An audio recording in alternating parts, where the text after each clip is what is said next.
The views and opinions expressed by tonight's guest and topic of discussion do not necessarily represent the official policy or position of Spaced Out Radio, Spaced Out Saturdays or Sundays, SOR Media, its hosts, syndicated carriers, or anyone associated with this broadcast. Any rebroadcast, reproduction, or other use of this broadcast or podcast without the express written consent of SOR Media is strictly prohibited. Listener discretion is advised.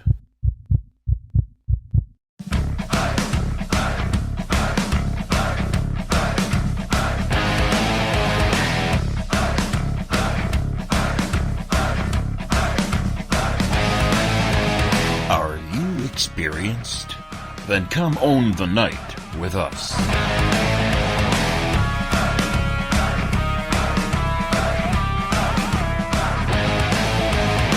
Little brother has taken control, shoveling dirt in every hole. Predators to condemn your soul, watching you and watching me. We're all stationed atop the mountains of British Columbia, live from SOR headquarters. This is Spaced Out Radio with host Dave Scott. We live behind glass curtains and act like nothing's wrong. Soon you will belong.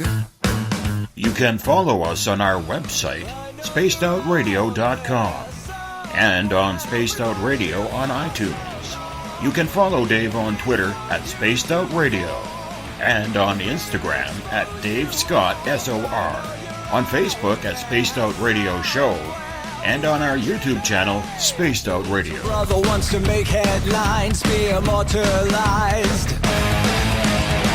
Everyone's got an electric eye with the digital spies. They've watched you for so long. I know you're out there somewhere watching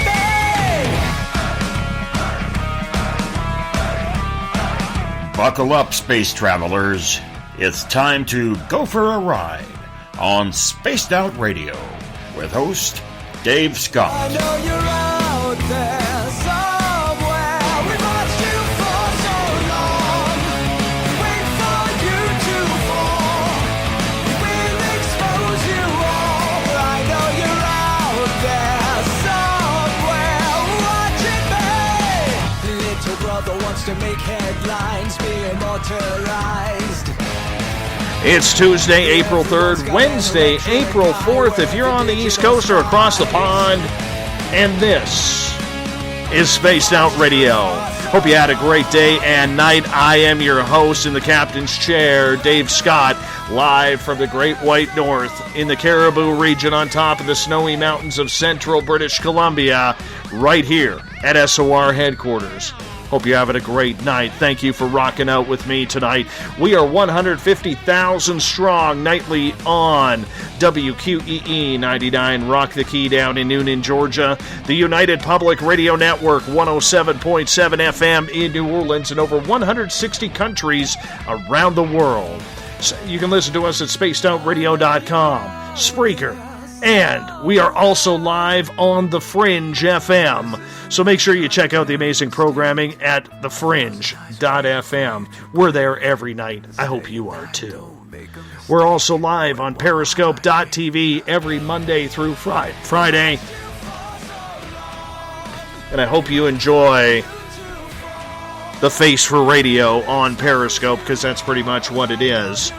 If you head to our website, spacedoutradio.com, you can go shopping at the Spaced Out Radio store. You could rock out to some Bumblefoot. Read The Encounter online, dealing with everything paranormal, strange, and odd. Check out my latest blog as well, if you don't mind. Let me know what you think. And we got great videos from UFO seekers, Contact TV, and so much more. We welcome you in to SOR HQ tonight. Chat rooms are filling up, which looks really, really cool when that happens. We enjoy the company around here, and we're glad you are with us. So tonight on The Spiritual You, which we do the first Tuesday every night, or every month, It's our Zen night. It's our one time to just get our chi and our Zen. Just feel it. Feel it with me. Oh, just feels so good. We bring in a new voice to SOR. Well, pseudo-new. Maybe you have listened to Geraldine Orozco about a month ago on this show. She is an amazing new voice and woman in this community when it comes to spirituality, self-healing, Reiki, right up to hybrids, and studying the alien agenda. With over 14 years' experience in the holistic arts, Geraldine had her own awakening in 2009. Since then, she has worked directly with Source, intuitively channeling with each person she helps out and works with. Geraldine's psychic abilities began in 2008 after she began her shamanic energy training and enhanced in 2013 after a life-changing ET abduction experience in which she was directed into her deeper purpose. I got to meet Geraldine about 10 days ago at UFOCon down in San Francisco, and I have to tell you, she is one of the most beautiful souls I have ever met. And for her to hop on this show and be a part of what we do on a monthly basis now, the first Tuesday of every month, it's exciting. It's very exciting to have Geraldine here, and we welcome her in now. Geraldine, thank you so much for being on Spaced Out Radio again. How are you, my friend? Hi, Dave. It is so wonderful to be here. Thank you so much for having me. It's a pleasure. You know what? It really is, and what a pleasure it was to meet you face-to-face and get to spend some time with you down in San Francisco for UFOCon 2018.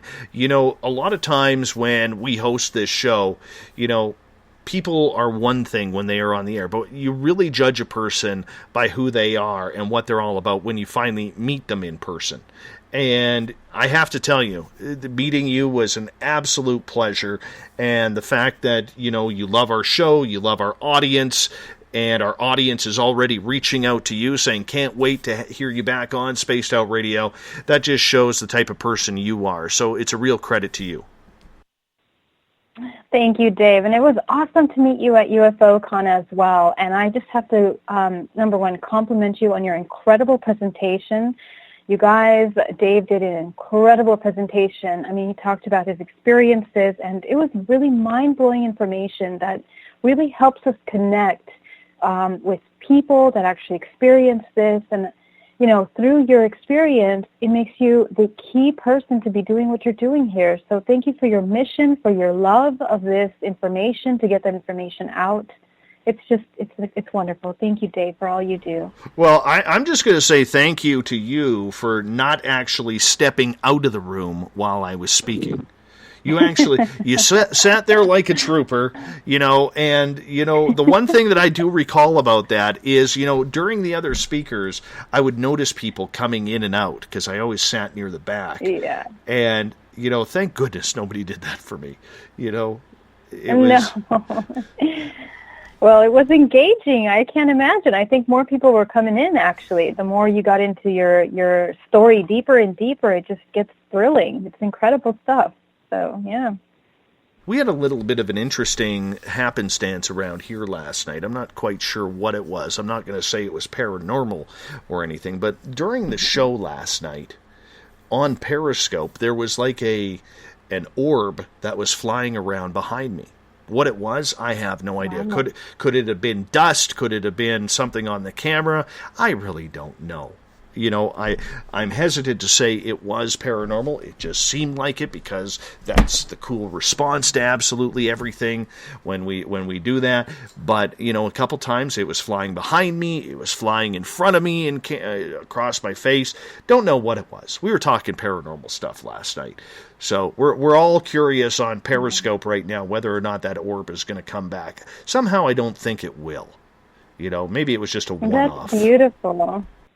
I'm sure it was a confirmation for what you're doing. You know, those orbs are, you know, oftentimes they're attracted to this high vibrational beings and what you're doing, and you're on your track. So I'm sure that was a confirmation for you. Oh, never know. I'm sure not. I don't understand the whole track thing because I can't meditate with anything. But, you know, while we get going here, Geraldine, you know, because I'm someone who just, you know, likes to keep things going because that's kind of what we do on a radio show here.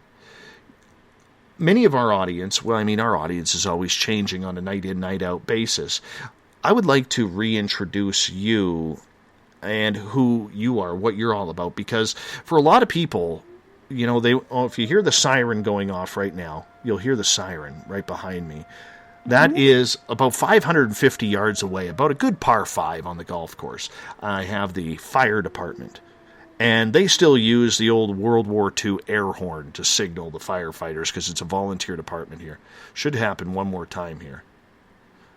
I don't know if it's going to. Oh, there it is. There it is. I love that horn. I love that horn. You know what? I will tell you something about the horn. The first night we ever moved here, our realtor didn't tell us about that air raid horn or the fire alarm horn. And literally our first night in our house, at like 6:30 in the morning, this air raid horn goes off. Scared the living crap out of everybody who was at my house. Absolutely everybody.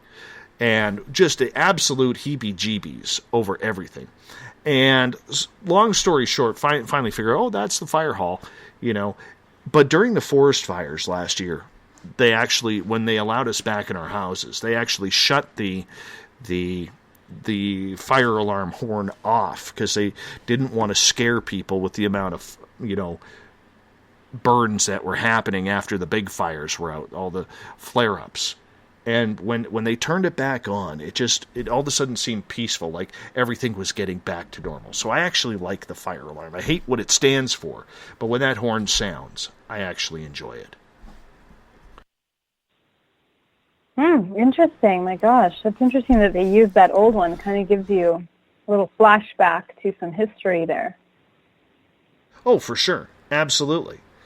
Absolutely, and yeah. I love the horn. But anyways, what I was saying before the fire horn went off is I would like to reintroduce you to this show because our listeners are always, you know, changing on a nightly basis, and you're someone who, like me, was kind of pushed into this field. You a little bit earlier than me, about 2-3 years earlier than me. But did you ever expect growing up as a kid that this would be the direction and the path that your life took?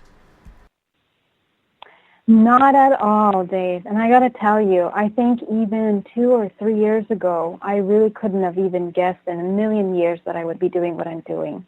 And what I mean by that is I've always had an affinity for the healing arts, for the spiritual. I mean, I've been teaching meditation for over 10 years on the side of what I was doing previously.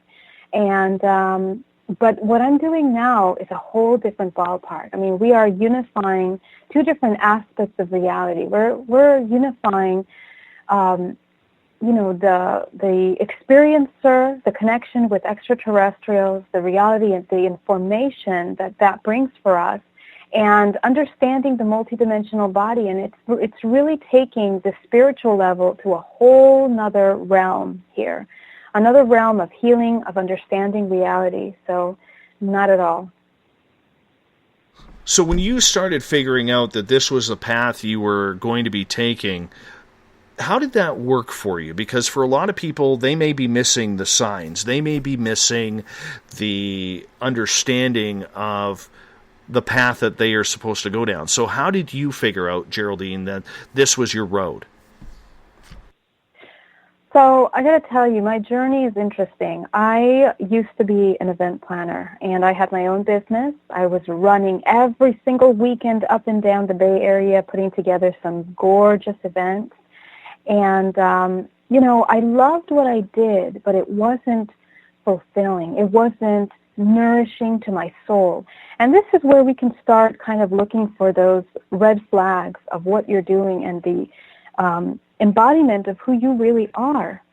So not only are you a spiritual being, but everything that you do in your life reflects that. Everything that you say, everything you think, everything you do, even the things that you eat, align your vibration and change who you are.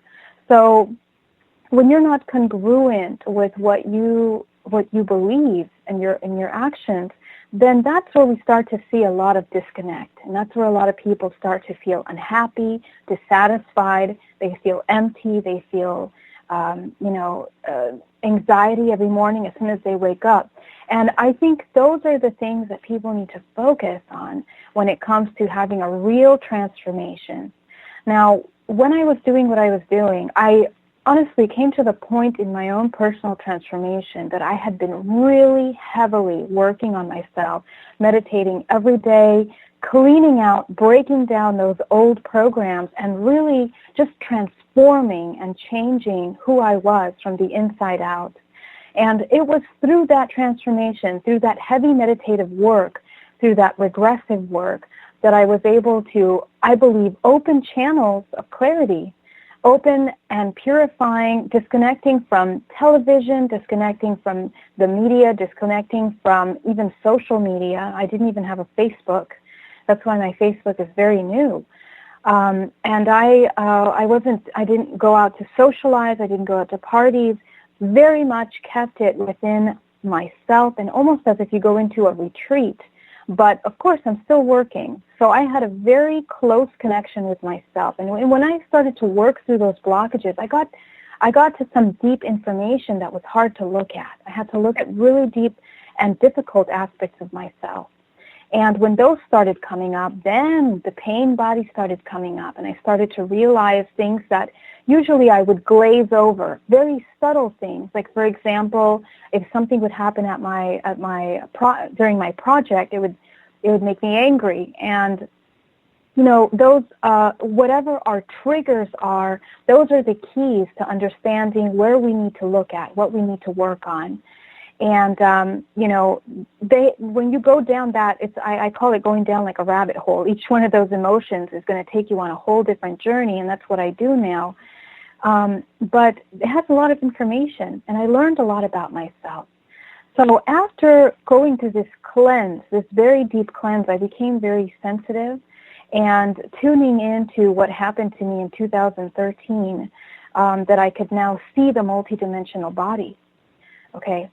After my abduction. And that's when things started to really open. And then I understood another layer of reality, another layer of that information, the spiritual body and how it relates to the world around us.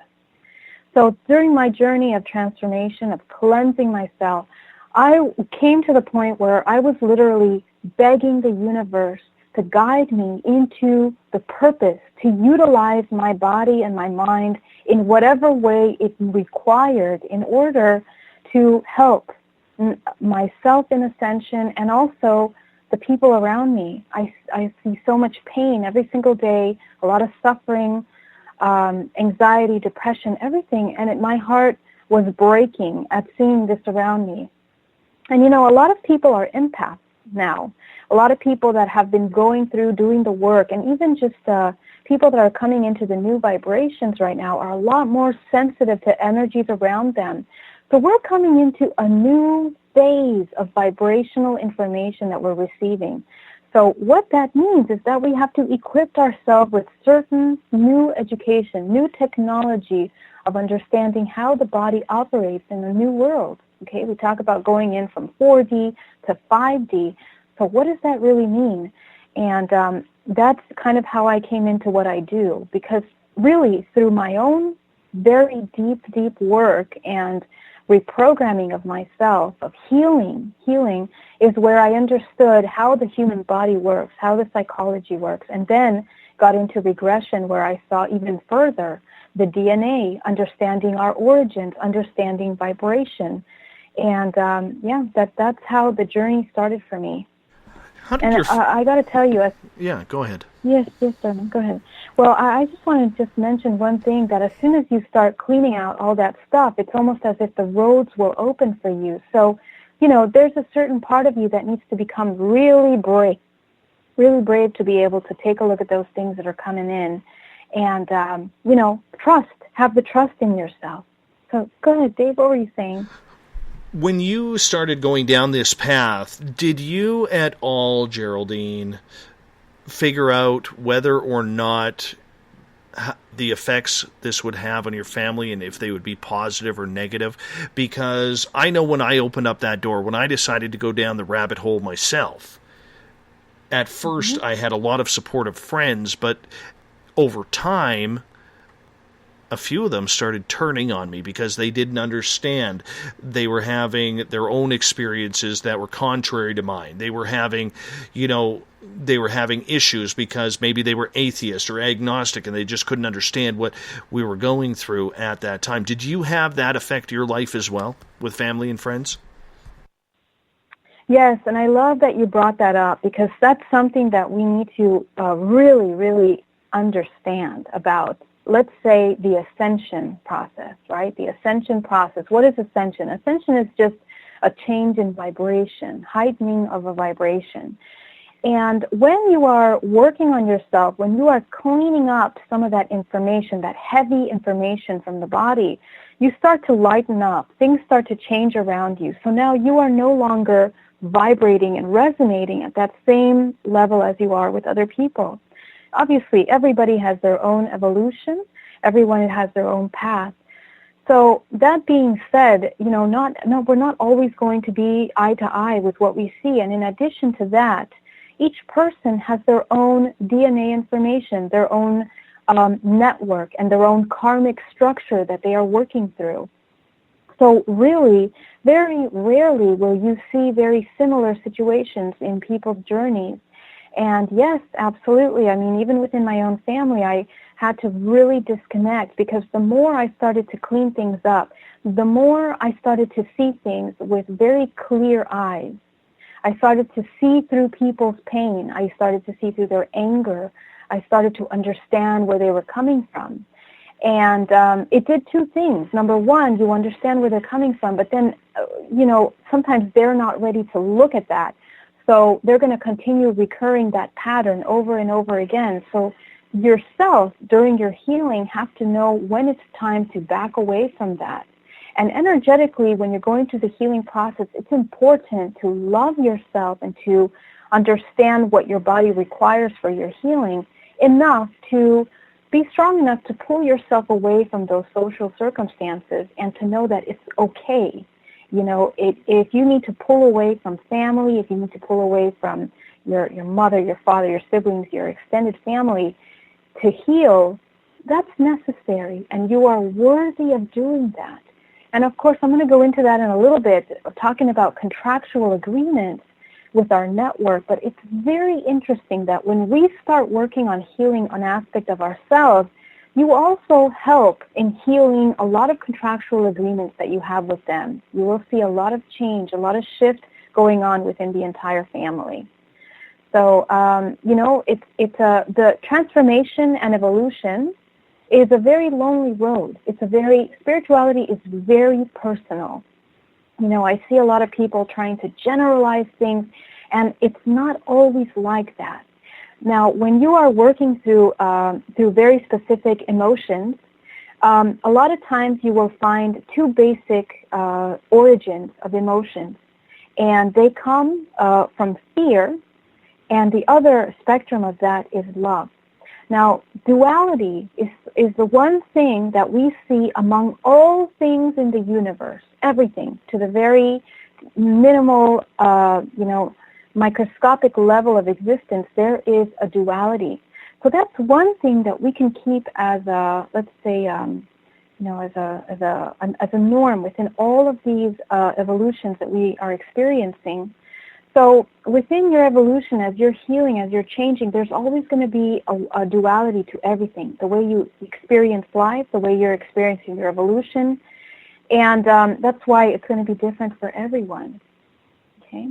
With those connections, though, that say pulled away or just were not understanding, how difficult is it on the human mind to have someone, or even on the spiritual mind, to have someone whom you have, say, known for 20, 30 years? It doesn't matter if it's a family member or a best friend or a coworker, whatever it could be, and you forcibly have to pull away from them because they're just not on the same path or the same page of understanding as you are at this point. Because the one thing that I notice in going through my own is, for some reason, I always ended up the bad guy. I understand. And, I know it feels that way, but we have to understand where that's coming from. And even the feeling that we are, let's say, the bad guy, we have to take a look at that. What is that trigger that causes that thought within us? What is occurring around us that is, what happens is Dave, that we fall into patterns, recurring patterns. And the healing process of a person will normally play certain specific patterns over and over again. Because even within our reincarnation cycle here on the planet, we are here healing very specific storylines, very specific triggers of the body and the mind. If you really analyze your life, your network, your family, you can even take a look at your astrological sign to take a look at who you are and the puzzle piece that identifies you within a larger realm. You start to see that everything is created almost exactly perfect to assist you in triggering all the very key aspects of yourself that require to heal. So we got to take a look at and understand that those emotions that we feel, those experiences that we go to, give us a lot of information on healing the very root cause of these patterns. That's why I focus a lot on meditation and on regressive work, because we want to go back to those circumstances, to the very root cause of them, and through understanding, healing, and changing them, then we kind of repattern and reprogram how we interact with the things around us. Okay, so that's one side of it. Now, the other side of it is when we're working with people that are around us constantly triggering certain things, that we have to know when to pull away from them. And sometimes it's not us, sometimes it's them. Everything is based on perception, and perception, as we know, has to do with everything that we are constantly sensing and absorbing from the world around us, from everything around us. And, as vibrational beings, everything that we are absorbing is being constantly pulled into the body as information, vibrational information, and being recorded, basically, on every level of the physical body, all the way down to the DNA. With these relationships, these long-term relationships that may end because people are learning about their own source, their own spirituality, even though we don't want them to end, is this a matter of maybe the universe, Geraldine, saying, in order to advance you, we have to affect this friendship or this relationship in order to get you to where you need to go, because we may not know it's toxic, but spiritually it could be really degenerative. Right, that's an awesome point. And yes, absolutely. And our network, all the people that we are connected with in our lifetime, all these friends, families, they're not coincidences. We are both in a kind of a symbiotic relationship, healing each other through our experiences, through our emotions that we share with each other. Our perceptions of each other even play a huge role in the perception of everything around us. So sometimes when relationships end and when those contracts are being eliminated, it just means that there is an opening space for another vibrational match to you, to who you are, or to who they are. And we are never ever separated. That's one of the first things that I understood about all of this, is that we are all one, and that happens infinitely to the very origin of source. So when you understand that, even it's almost as if energy is never eliminated, it's only allocated. So let's say a friend of yours is leaving you, or let's say you have a bad breakup with someone.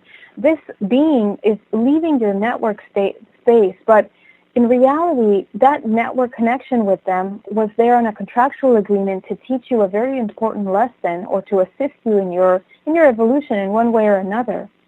Now, all of this it goes on a much higher level, but through them leaving your space, it can open room for more opportunities to connect with other people, healing opportunities through higher vibration of connections, and that's how we evolve.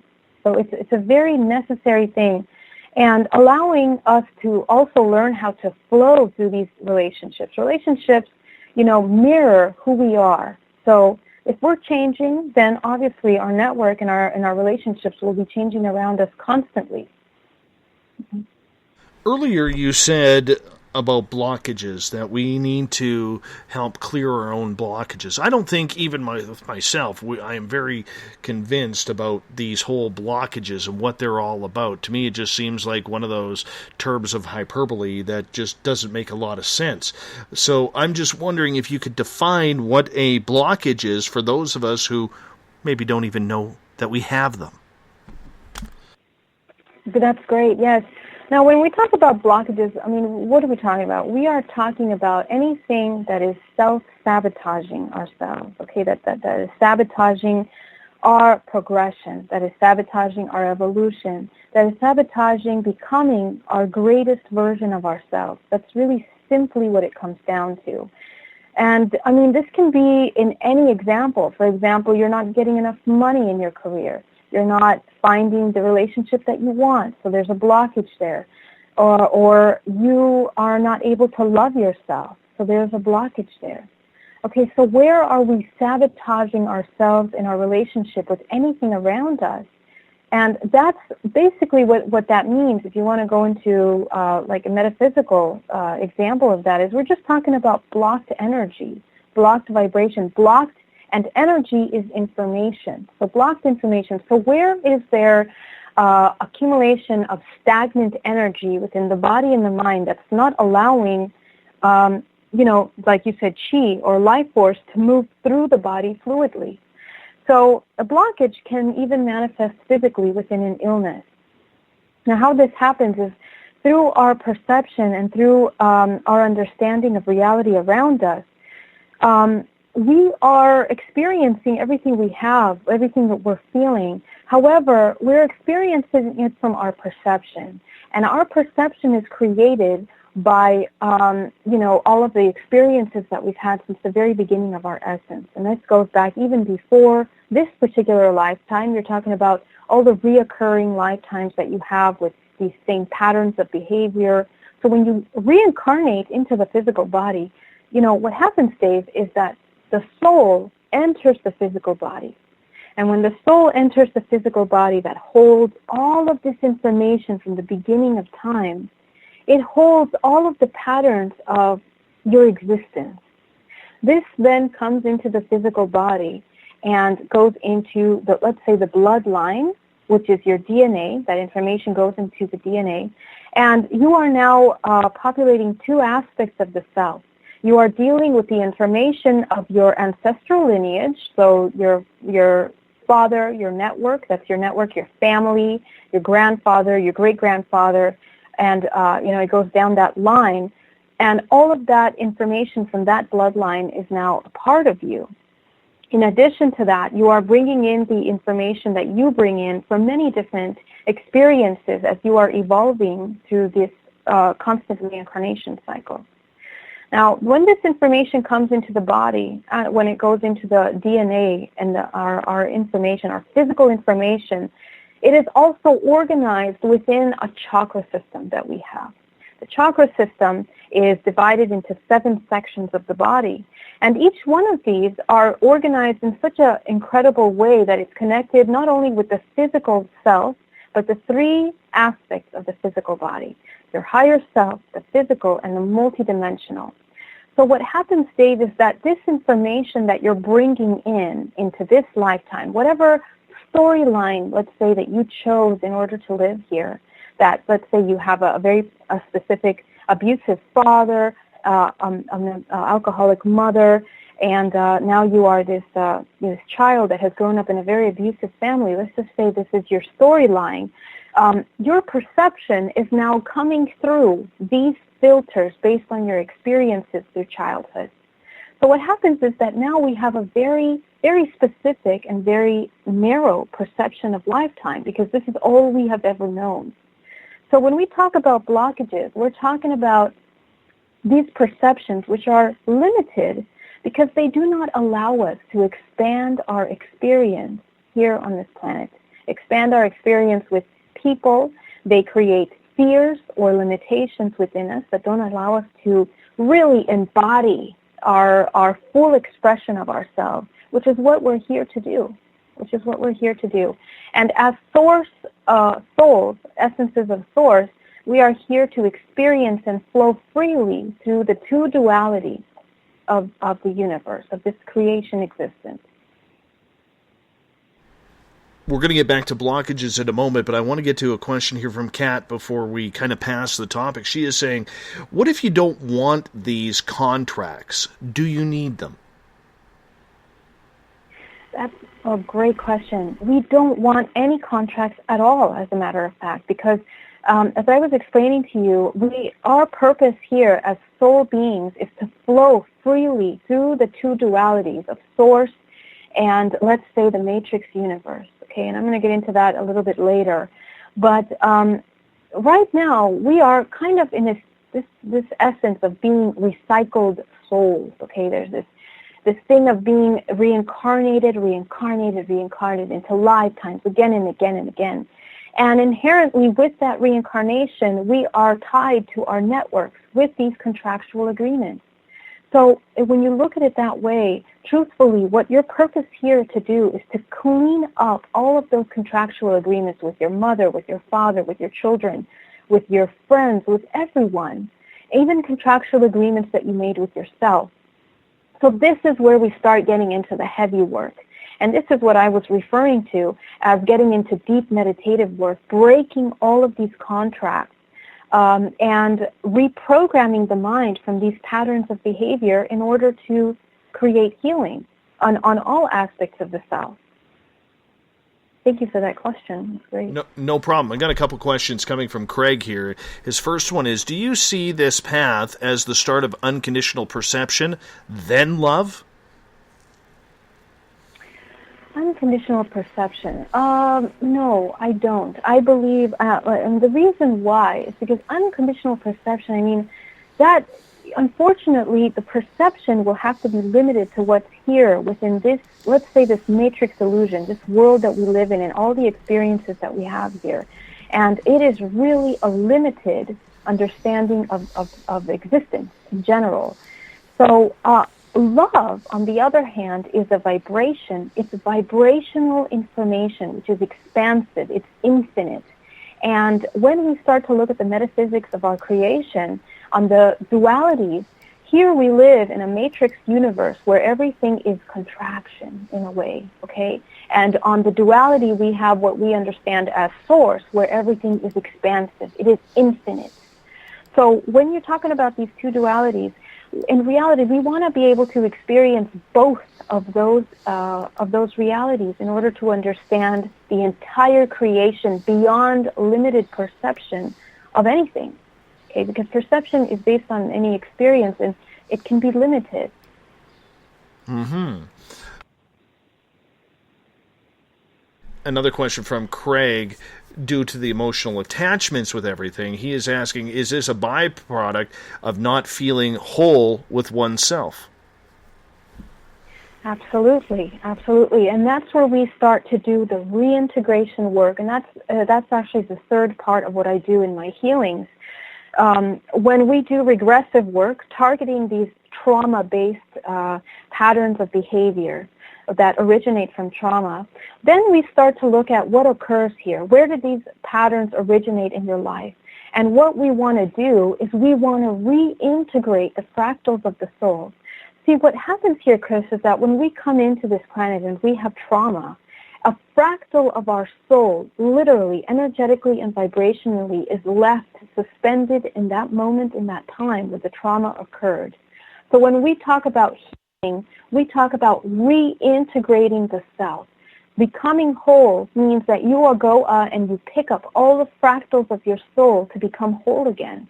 This matrix illusion that we are constantly reincarnating in is created very carefully to create fractals in many different levels. Of course, the entire creation is fractals, but we are created in illusions of fractalization from our society, from our identity, even with ourselves. We are fractured between what we believe in, who we are, our ability to love ourselves, simply our ability to even accept and see ourselves as whole.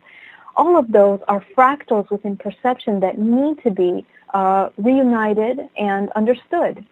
So when we do that, we go through regressive and meditative work to pick up those fractal pieces, becoming whole again, healing. And essentially, you are reprogramming the DNA of the human body. We've often talked about this on the show because usually when we talk spirituality, we always end up talking about meditation. Meditation plays an important part of your life along with yoga, something that, I don't do either of them. One, I'm just not flexible enough, and two, my body just can't take it. Three, I don't have time. The whole point that a lot of people have in a 24-hour society right now, Geraldine, is trying to find that time for meditation. And yet people who can find time, well, they don't even know if they're doing it right or not, because in reality, they've never done it, so they don't know what it's about. Absolutely, I understand. And trust me, I was in the corporate world for 10 years. I know exactly how it is. It's just, you're part of the time you're running out the door to get on time. You're hustling through traffic. But here's the thing. After practicing and doing this for 10 years, I can tell you that there is no excuse for not finding time. And I hate to say it that way, but, the truth is that we have to understand priorities, right? Before you're, the distraction of this world around us, before we get into survival mode, running around, trying to get to places on time, beating traffic, we have to understand that your purpose here in this world is to heal the body and the mind. All the experiences that you're going to be having from the moment you wake up until you fall asleep are programming your DNA with information. So if you are constantly feeding it this stress, this anxiety, this rush, this disconnect from the body, sooner or later the body will crash. It's going to crumble. There's going to be, a crisis. And this is what happens with everyone that I have worked with over the years, and friends, family, everyone that goes through this. It is just the cycle of life here. It has a beginning and it has an end. So you really have to make the choice of whether you want to prioritize your health, okay? Now, when we talk about yoga, I love doing yoga, and the reason why I love doing yoga because I really ground myself and really connect with my physical body, and that's a wonderful way to create that kind of mind-body connection. Meditation, on the other hand, is a very powerful healing practice. And now there's different types of meditation, of course, and we can talk about that on a whole different section, the many different kinds of meditation. But what I'm seeing now, we are busy people. So we don't want to be doing a meditation that's just going to not get us where we need to be. And I'm a really big promoter about active meditation. Okay, this is what I teach. I teach active meditation. And the reason why, it is the meditation for busy people, people that don't have time to be sitting hours and hours clearing their mind, which is also very valid and very useful, very important. But on the other side of that, I have people that come to me that have been meditating certain modalities of meditation for years, and they feel like they get nowhere. So what is the solution to this? There's two sides. People that don't meditate get nowhere. People that do meditate, and they still get nowhere.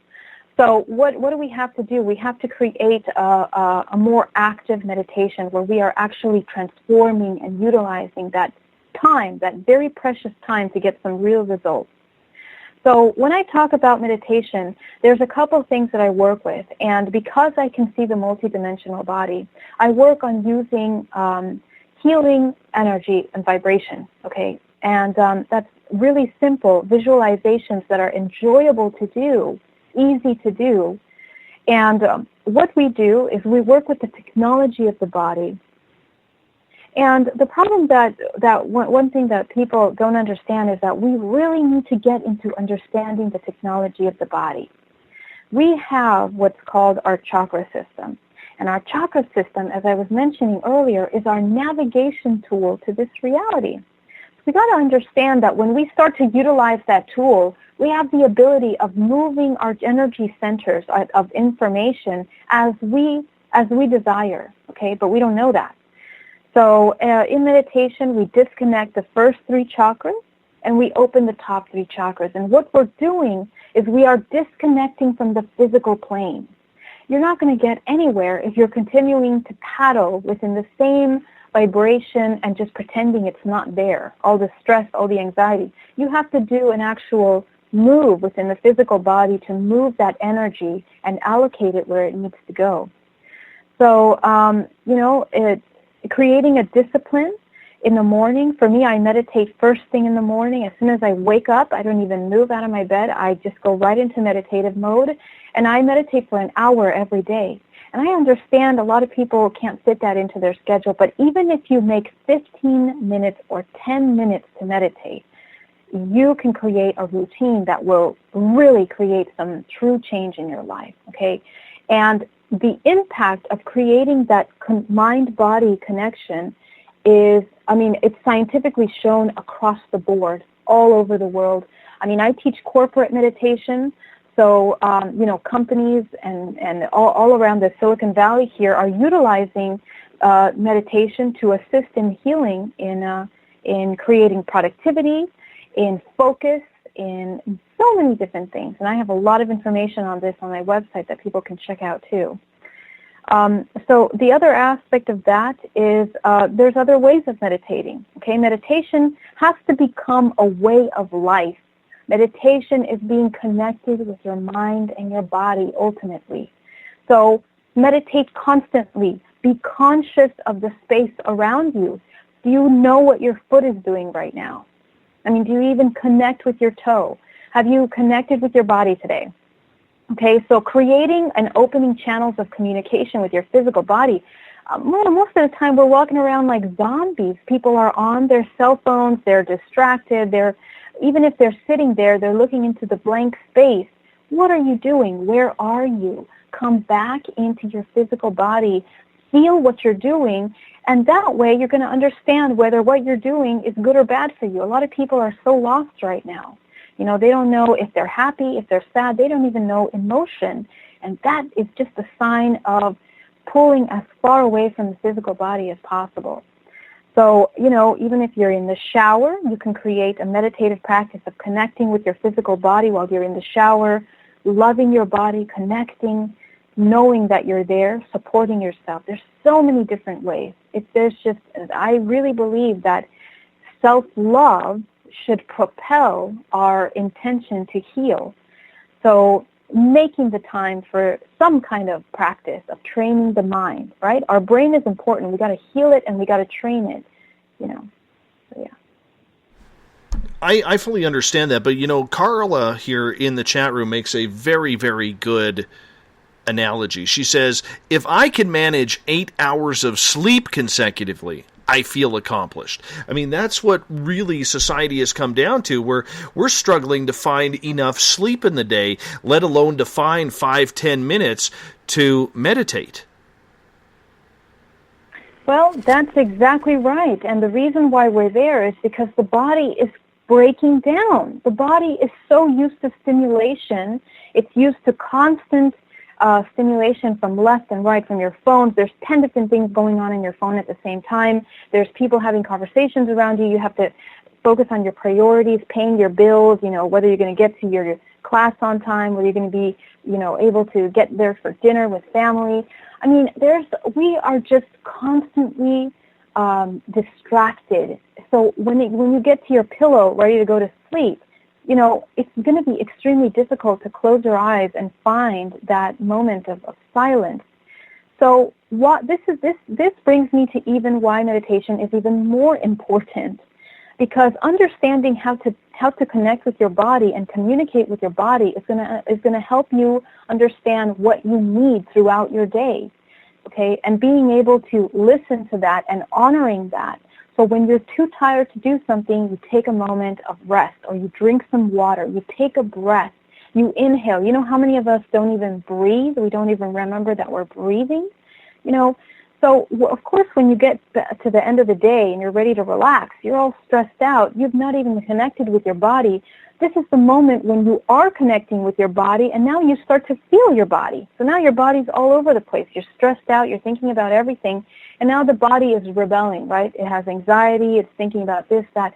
So this is the perfect time. This anxiety that we have before sleep is exactly what we want to prevent by creating a meditative practice, because we learn how to discipline the mind to communicate with us and to connect, so that when it's time for us to sleep and rest, the mind is already clear. It's ready to go. It knows how to go into that mode of relaxation and connection. Okay? So we have to connect with the body on a level and love ourselves and who we are and our beautiful technology of our body enough to take care of what it's doing for us. We can't keep putting it in overdrive and then expecting it to function correctly, and this goes down into the very, very minimal thing, even from drinking water to eating food, exercising. Listen, you guys want to have a healthy life, we have to handle all spectrums of the self. We are multidimensional beings living in a multidimensional reality. There are many important aspects that we need to focus of ourselves in order to get to health. We have about 5 minutes here before we got to go to break here, and you will be with us one more hour, and then Joe Roop from Spaced Out Saturdays is going to join us for hour number 3. But I want to get to Marty's question here, and he is asking on Twitter at hashtag Spaced Out Radio. Thank you, Marty, for your question. I wonder how many of Geraldine's own past lives has she been able to go back and check out? Do you mind answering that? Awesome question. I've done 4 regressions now. I've done 4 regressions, and it was with my work with Alba Weinman that I was able to reach quite a few of my past lives. Now, this was very interesting because after I opened up and cleaned up some of the my old reprogramming of my very own DNA through the work that I do, I was able to unlock every single one of my past lives. I believe they are every single one of my past lives. And it took me on a journey. This was, I actually did this on a 7-day silent retreat. And I went into deep meditation, and I was able to scan every single one of them. And I understood how each one of them played a role of vibrational information in this lifetime. And what that means is basically all of those triggers and experiences that I had then were very similar to the experiences and the triggers that I have in this lifetime. So this is how I understand that we are cycling through information that we're needing to heal and repattern within ourselves. So, yeah, thank you for that question. Awesome. We'll sneak in one more here, and this is from Craig. He asked the unconditional perception question earlier. He's saying his question was more about within the context of how we see our brothers and sisters still caught in unconscious reaction state. As we work through our own reaction, we understand that others are in control, and they don't even have to have the capability of empathy even to show that they hurt because they're caught up in self-justification. So rather than judge what we understand as we understand, we appreciate as we appreciate the love. Is that something what you would agree with? Yes. I mean, sure. You can say that you understand people's, emotions, and you are acknowledging them. And honestly, through your own transformation, through the work that you do through yourself, you're going to see the more you understand your emotions, you understand people's emotions around you. You understand what they're going through, what the process is. Because even though we all have our own journeys, the process of emotion is, that you start to see patterns within that. That people go through certain perceptions, understandings, fears, and that's how we can connect with people and what they are feeling. When you say multidimensional body, and we only got about 2 minutes here, when you say multidimensional body, I look at everything around me and I look at it as 3D, as I think most people do. I don't think a lot of people fully understand the 4D, 5D concept of what you spoke about earlier. Could you briefly describe what you mean by that? Sure. Well, our bodies, of course we have the 3D, which is, let's say, whatever's around you right now, your chair that you're sitting in, the table or desk, computer in front of you. So those are things that you can feel, and you can, but you can also see them, okay? So when I talk about different dimensions, we're talking about the different dimensions of our senses and our abilities to perceive different things.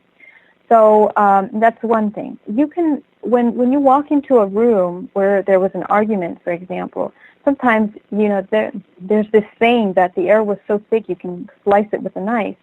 And what that means is that vibrational information in that space is a certain level where you pick up on that, you sense that. So that, for example, is an example of another dimension that we are aware of, that we have access to. So as humans, we are multidimensional because there's many different aspects of ourselves that we often forget, that we are sentient beings, we can hear things, we can see things, we can sense things. And through those different sensory forms, we are able to understand different information from around us. Now that's just on the physical level.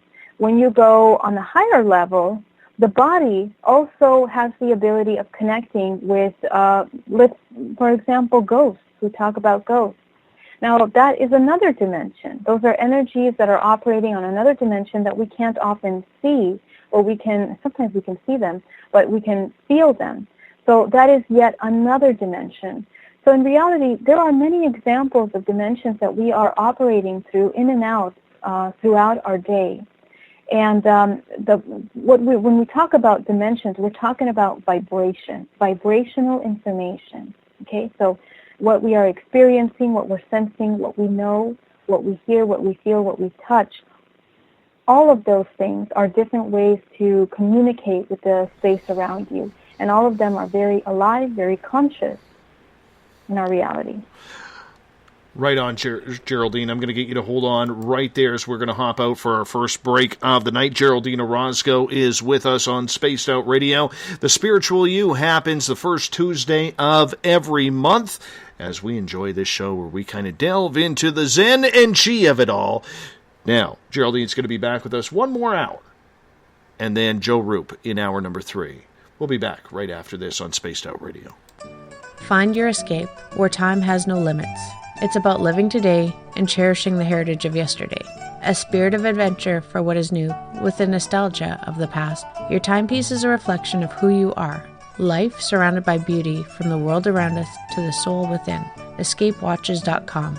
There is no time like the present to enjoy your escape. Use promo code SMF2017 for your 20% discount today. The freedom to post what you want, when you want. That's the social media freedom you need. Social Media Freedom is the free app in your app store. No need to worry about going to jail or being shadow banned any longer. It's the freedom to say what you feel. The freedom to know Big Brother isn't watching. It's the way social media is supposed to be. Social Media Freedom. It's time to set yourself free. Download from your app store today. Coming September 28th to the 30th, it's our first annual Caribou Paracon, put on by Spaced Out Radio and the Canadian Society of Questers. 3 days of paranormal, supernatural, and spiritual knowledge in the beautiful 108 Mile Ranch, British Columbia. Tickets are $150 Canadian for the event, being held at the Spruce Hills Resort and Spa. Come watch our featured speaker, Grant Cameron, along with Lorian Fenton, David Weatherly, Ross Allison, and more. The Caribou Paracon, celebrating everything paranormal. Hey Space Travelers, it's Joe Roop, your host of Spaced Out Saturdays. Come join me as we explore the realms of the paranormal, the esoteric, and everything in between every Saturday night at 9 p.m. Pacific, midnight Eastern. You know the truth is out there. Don't get caught sleepwalking. Come join Spaced Out Saturdays. That's every Saturday night, 9 p.m. Pacific, midnight Eastern, right here on SpacedOutRadio.com. Psychic Sundays, spiritual communication, ET contact, Sasquatch in your backyard. We will have it all on Cosmic Passport with me, Elizabeth Anglin. Each Sunday starting at 9 p.m. Pacific, midnight Eastern, at SpacedOutRadio.com I will take you on a journey of enlightenment. The goal is learning from the soul on out. We'd love it if you joined our experience, Cosmic Passport, heard Sundays at spacedoutradio.com. 365 days a year, we're in the field, investigating UFO sightings, talking to alien abductees, and visiting secret military locations like Area 51. We're UFO Seekers, official partner of Spaced Out Radio. Follow our daily search for the truth at ufoseekers.com or like us on social media. Catch us on Spaced Out Radio every third Monday of the month as we discuss Area 51, UFOs, and more. And also, don't forget to subscribe to us on YouTube. It's paranormal news at its finest. Welcome to The Encounter. At spacedoutradio.com, The Encounter online is SOR's trusted news source for everything weird and strange going on around the world. This is news editor Eric Markham. Our team of journalists are scouring the planet for those strange stories that rarely make the mainstream. No fear-mongering or fake news here. Head over to spacedoutradio.com and encounter The Encounter. Heading to Vancouver and looking for some great nightlife? The Moose Vancouver is the place to be. Catch a game on one of the big screens or just come rock out to your favorite 80s and 90s hair bands. Great food starting at $6.95. The Moose Vancouver is open until 2 a.m. nightly. It's easy to find near the corner of Nelson and Granville. The Moose Vancouver is the official rocking bar of Spaced Out Radio. Want to learn more about aliens, cover-ups, conspiracies, cryptids, and the paranormal? All you have to do is tune in S4 as we take over the Spaced Out Radio night, starting at midnight Pacific, 3 a.m. Eastern, each and every Saturday night, right after Spaced Out Saturdays. Hi there, this is Eric Cooper from Forest Moon Paranormal. Join me, Corey Ruiz, and friends as we discuss the hot topics of the night. It's fun, entertaining, and as dark as the night. Find us at spacedoutradio.com. Are you interested in advertising on Spaced Out Radio? Head to our website at spacedoutradio.com and click on our advertising tab. There, you will find an assortment of ways you can get your product out there with us, from radio commercials to banners and social media. Have a product you like our hosts to endorse? We can do that too. Visit spacedoutradio.com for more details. Do you want to know what's really going on in your world? Do you have questions about who you can trust in the mainstream media? Then look no further than the Rebel Planet. Come get the straight answers right here at spacedoutradio.com. Join me, Jamie Sexton, creator of Rebel Planet News, as I fill you in on the stories behind the stories. All you truth seekers, be sure to tune in to Rebel Planet on spacedoutradio.com the third Thursday of every month. Visit purpleplates.com today. For over 40 years, the Purple Energy Plates have been delivering amazing results for their many customers. Inspired by the great genius Nikola Tesla, the harmony, healing, and energetic effects of the plates have proven over and over to be beneficial and often miraculous to thousands of customers. Check their site for daily specials and choose from their many energy products. You won't be sorry. Visit them today at purpleplates.com. Hey, this is Canadian Paranormal Investigator Mike Moore. The third Wednesday of every month, I'll be teaming up with Dave Scott to bring you Ghosts of the Great White North. Each month, we will bring on guests from across Canada to discuss their ghostly encounters. Canada is a paranormal hotbed with stories you've never heard, so we're going to bring them to you. So get comfy on your Chesterfield, grab a donut, and join us, eh?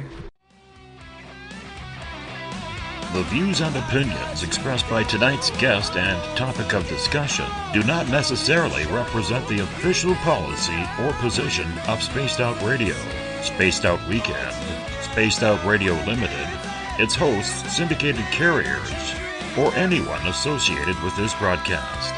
Would you like to connect with us? Head to spacedoutradio.com for all your latest show info. And hit us up on Twitter using the hashtag SpacedOutRadio. Now, back to Dave Scott and SOR. Welcome back to the second hour of Spaced Out Radio. Tonight, I am your host, Dave Scott. Great to have you with us. Tomorrow night on the program, author Jeff Mudgett is going to join us. We're going to talk about one of his distant relatives. Yes, the enigmatic, the psychopathic H.H. Holmes. We're going to talk about that story tomorrow night, 9 p.m. Pacific, midnight Eastern Time at spacedoutradio.com. We want to welcome in everyone listening in on WQEE 99 Rock the Key down in Noonan, Georgia, home of the Walking Dead. We are live as well on the United Public Radio Network, 107.7 FM in New Orleans, and over 160 countries around the world. We are also live on The Fringe FM, our new digital home. And we are also live at spacedoutradio.com and Spreaker. If you want to follow us on social media, you know where to do. You can also find us live on periscope.tv. Don't forget about subscribing to our YouTube channel where we store our archives. Go to youtube.com/spacedoutradio. Bill Cardwell has set the password for tonight in the SOR Space Travelers Club. Eucatastrophe. Eucatastrophe is your password. Make sure you use it wisely, space travelers, as Bill sets a password each and every night, right here on the mighty SOR. Damn it, that felt good. That felt real good. Eucatastrophe.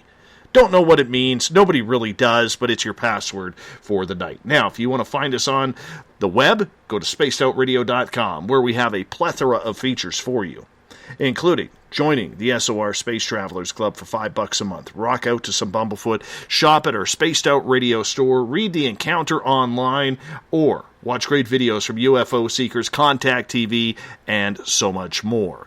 The first Tuesday of the month, we have The Spiritual You. We are joined tonight by Geraldine Orozco, who is just a ball of energy.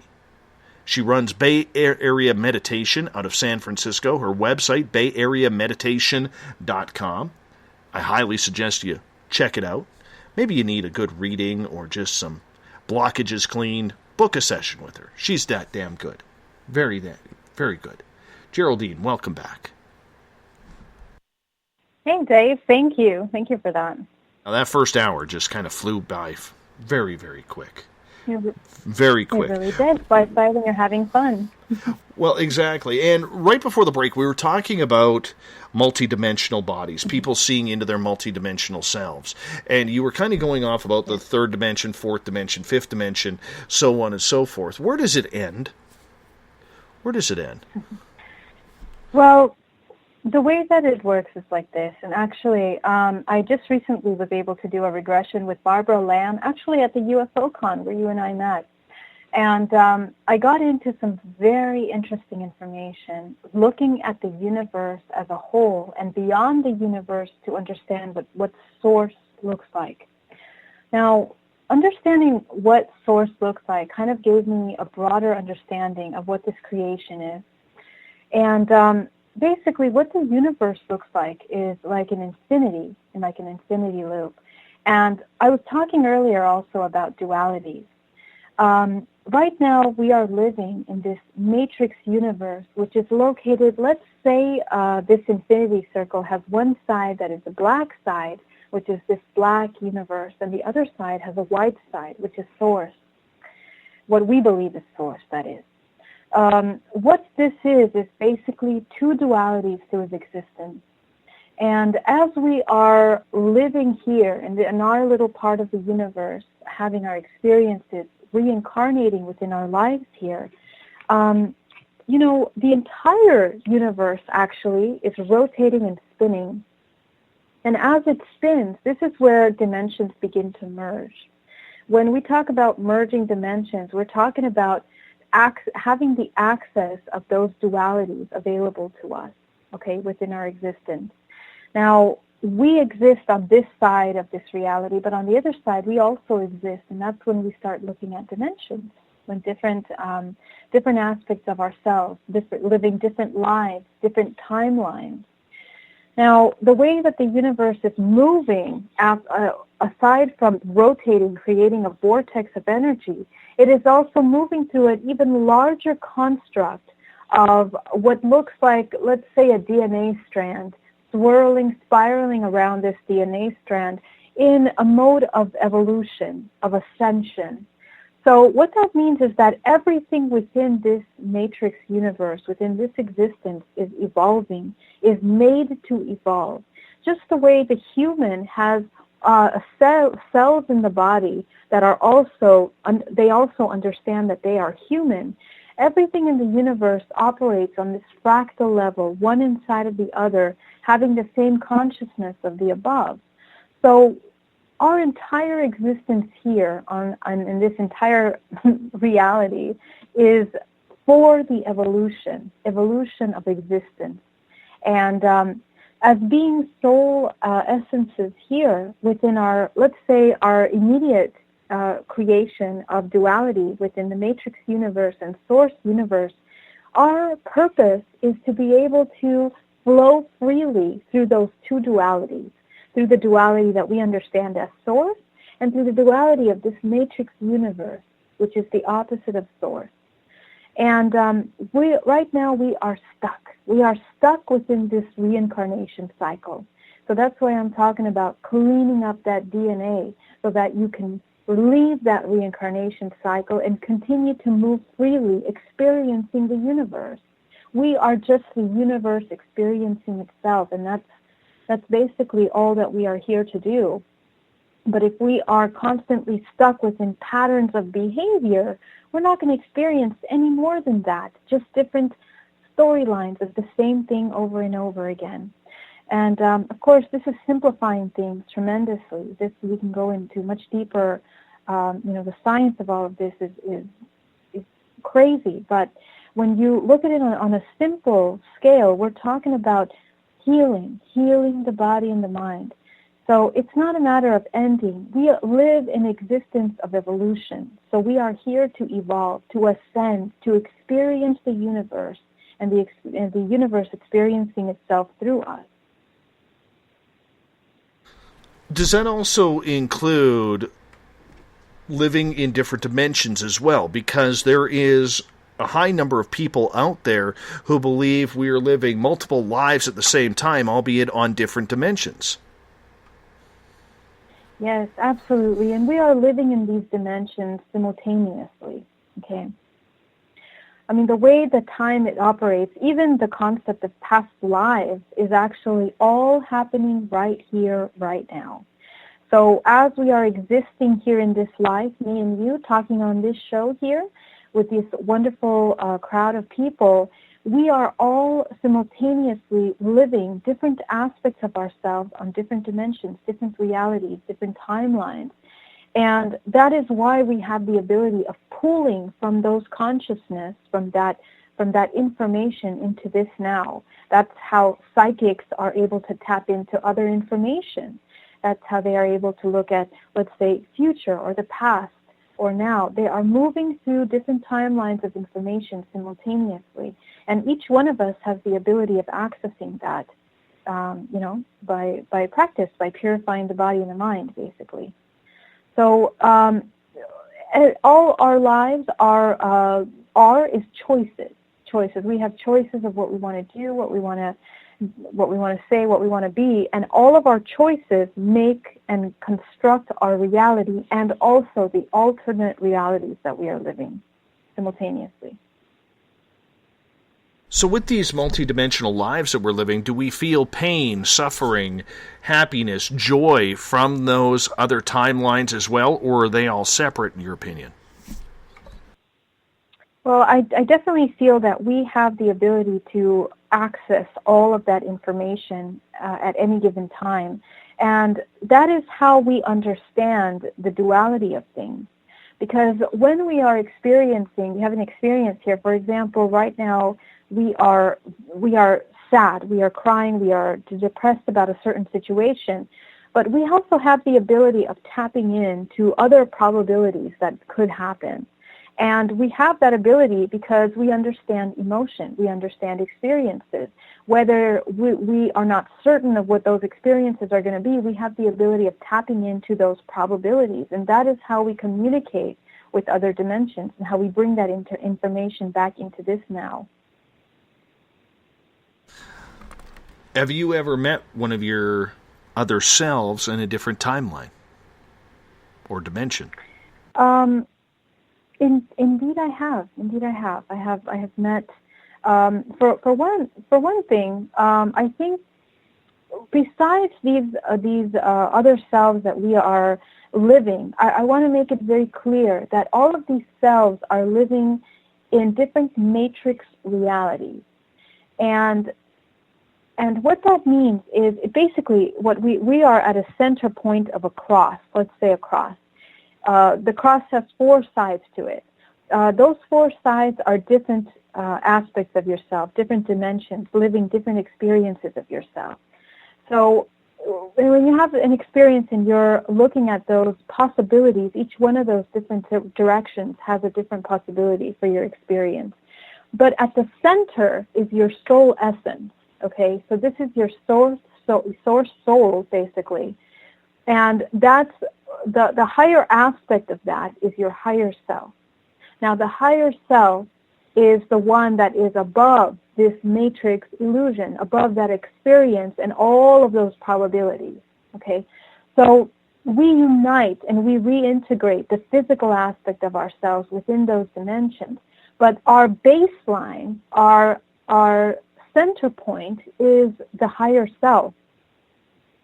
So that's why when we go into regression, we have the ability to access the higher self, and from there we are able to see different aspects of ourselves for healing, for transformation, for understanding, for changing, for understanding what is good for us, what is bad for us, but always coming back to that true consciousness essence of who we are, which is the higher self.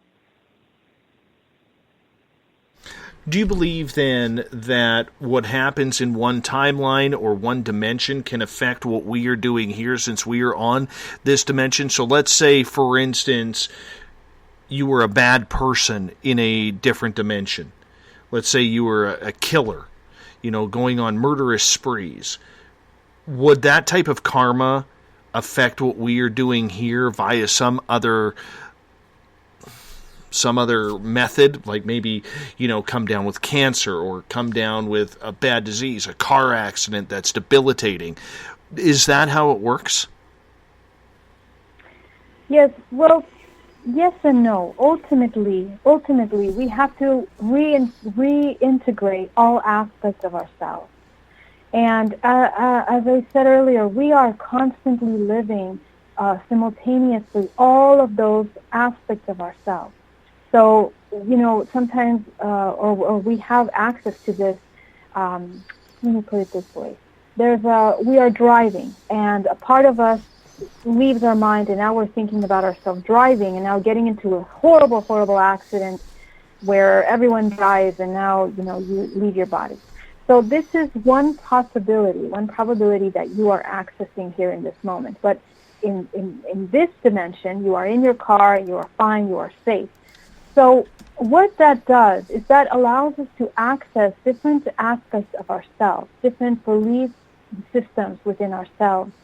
And the ultimate purpose of that is to heal all and integrate the dualities within.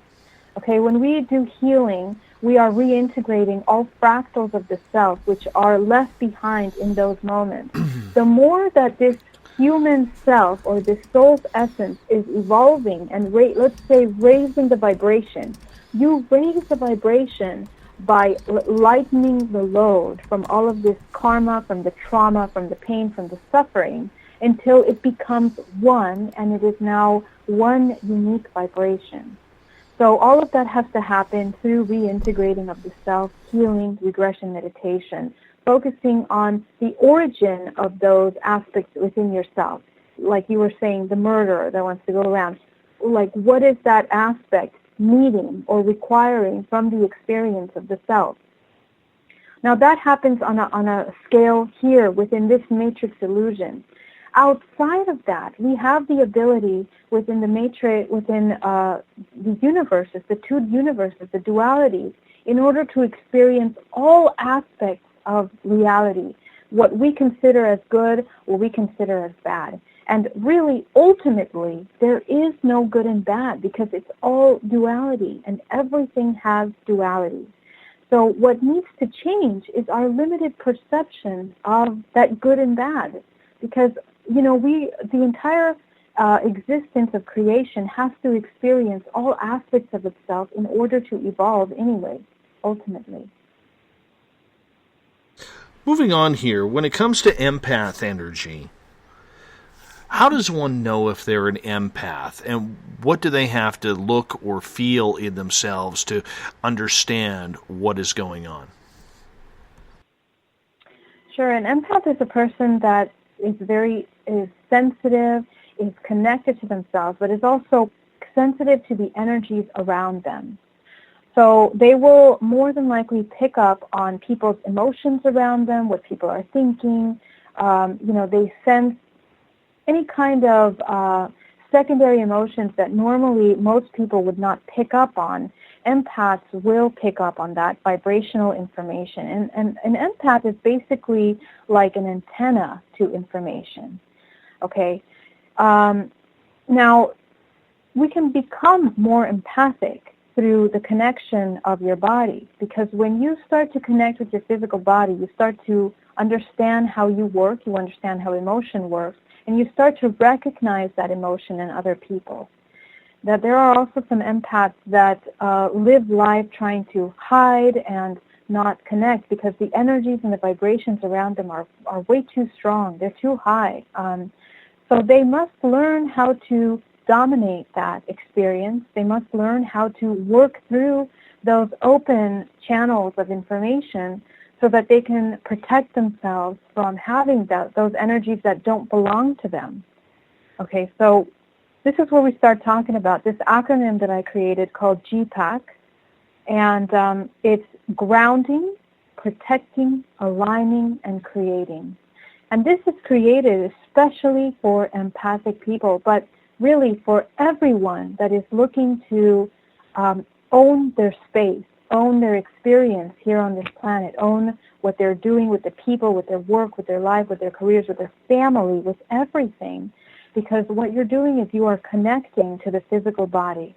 You are grounding, bringing all 7 bodies into the present moment. Because what happens, Dave, is that a lot of times an empath is so sensitive to energy around them and picking up on things, and it confuses them when they don't understand what is theirs and what it belongs to other people. Okay? So that confusion can only be clarified by them connecting with the physical body. The majority of people that are walking around very distracted by life, by everything, normally they are actually floating above their body. They're not inside of their physical body. That's why a lot of times they look like zombies. They don't even know what they're feeling in that moment. They don't even know if they have a red sock and a blue sock on their feet. They are so disconnected with themselves and with their surroundings that they don't have the ability, or they don't want to pick up on the things around them. So that's why we create Protect. And Protect is a matter of visualizing an energetic shield or a sphere around your body that is completely impenetrable. And you create this sphere around your body so that you can see yourself talking to people, and you can imagine people talking to you through that sphere. But what the understanding that has to occur here in the subconscious mind is that you actually have the choice of choosing what vibrations you want to allow yourself to feel and pick up on, and what you want to block out of your space. So this is Energy Hygiene 101, and it's extremely important, because what happens is most people are walking around like sponges, picking up all of the energy from things around them, everything. So at the end of the day, they end up completely drained. They're lost. They're confused. They end up with illness, with sickness. And this manifests because we're perceiving information in the physical form here within the body. That's where we start to see illnesses and everything. So understanding how to utilize these very incredible tools to protect the body is a great way of an empath to learn how to use your abilities. Okay. Finally, aligning your chakra system. We talked about the chakras. The chakras are our navigation system to the external world around us. We have to understand that balancing the chakra system and balancing the chakra system doesn't mean that you are, blocking yourself or deciding not to feel something in your physical body. It means that you are intentionally aligning yourself with what you need in that moment. Balance, neutrality. The most powerful state of being for a human is complete neutrality. because you are not triggered with things around you. You are not easily moved, swing like a candle in the wind. You are balanced and centered within your body, feeling, processing everything that you are experiencing in a genuine and authentic way. And that is the true empowered being. A true empowered being understands how to feel emotion fully without having to eliminate pain or anything. You are just understanding that whether it belongs to you or it doesn't.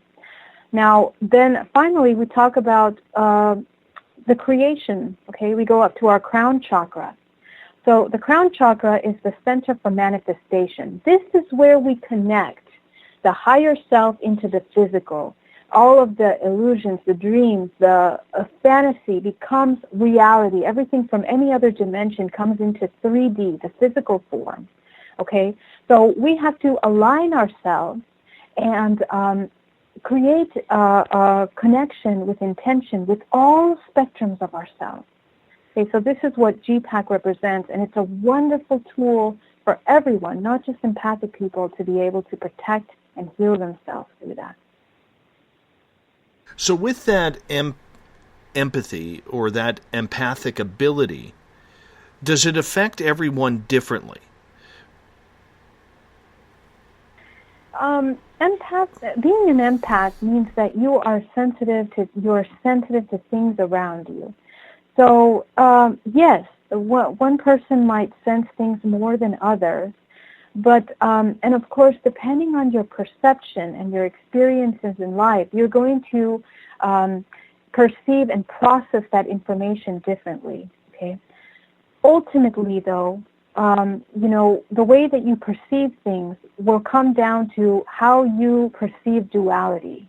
Okay, that's the baseline of understanding the different ways that people perceive things, is understanding duality. And merging of that duality is what causes us to create balance in our perception. So everyone will see things differently, but ultimately when those dualities are merged, then it will come from a more neutral perspective for everyone, not just one person or another, for everyone. But does a man feel like it's different comparatively to a woman, or will they share the same? What about children or the elderly? Does it make a difference? Mm-hmm. That's a great point. But ultimately, emotions, their strength, whether they're stronger emotions or not as strong emotions, we all process emotions through our filtration system based on our perception and our experiences. So it has more to do with your experiences and your relationship with each emotion that defines how you are going to have a relationship with that perception, okay, with that information that you are receiving. If you're a child, and you're afraid, you are going through a traumatic situation, so you're going to want to pull more instinctively from the things that you know. So you're going to go into fight or flight mode. And you want to go and hide somewhere, or you want to scream, or you're going to come out in anger. So emotions will manifest differently based on your pool of knowledge and experience with that emotion. As an adult, if you're afraid, you're still going to go into that fight or flight mode, but maybe you're going to react according to how your father reacted or how he taught you to react to fear. So either you're going to break down and cry, or you're going to stand there neutral and mute, not showing any emotion. So ultimately, we all have to process emotion from a balanced perspective, allowing ourselves to feel the emotion fully so we can better understand what it means to us, not through the perceptions, filters that were created through our programming of childhood or our network or our family members.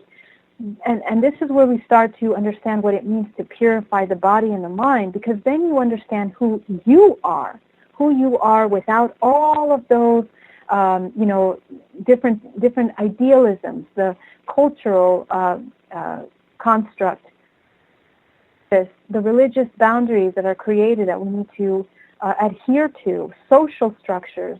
All of the different fractalization of society is also building and molding our perception and our relationship with emotions.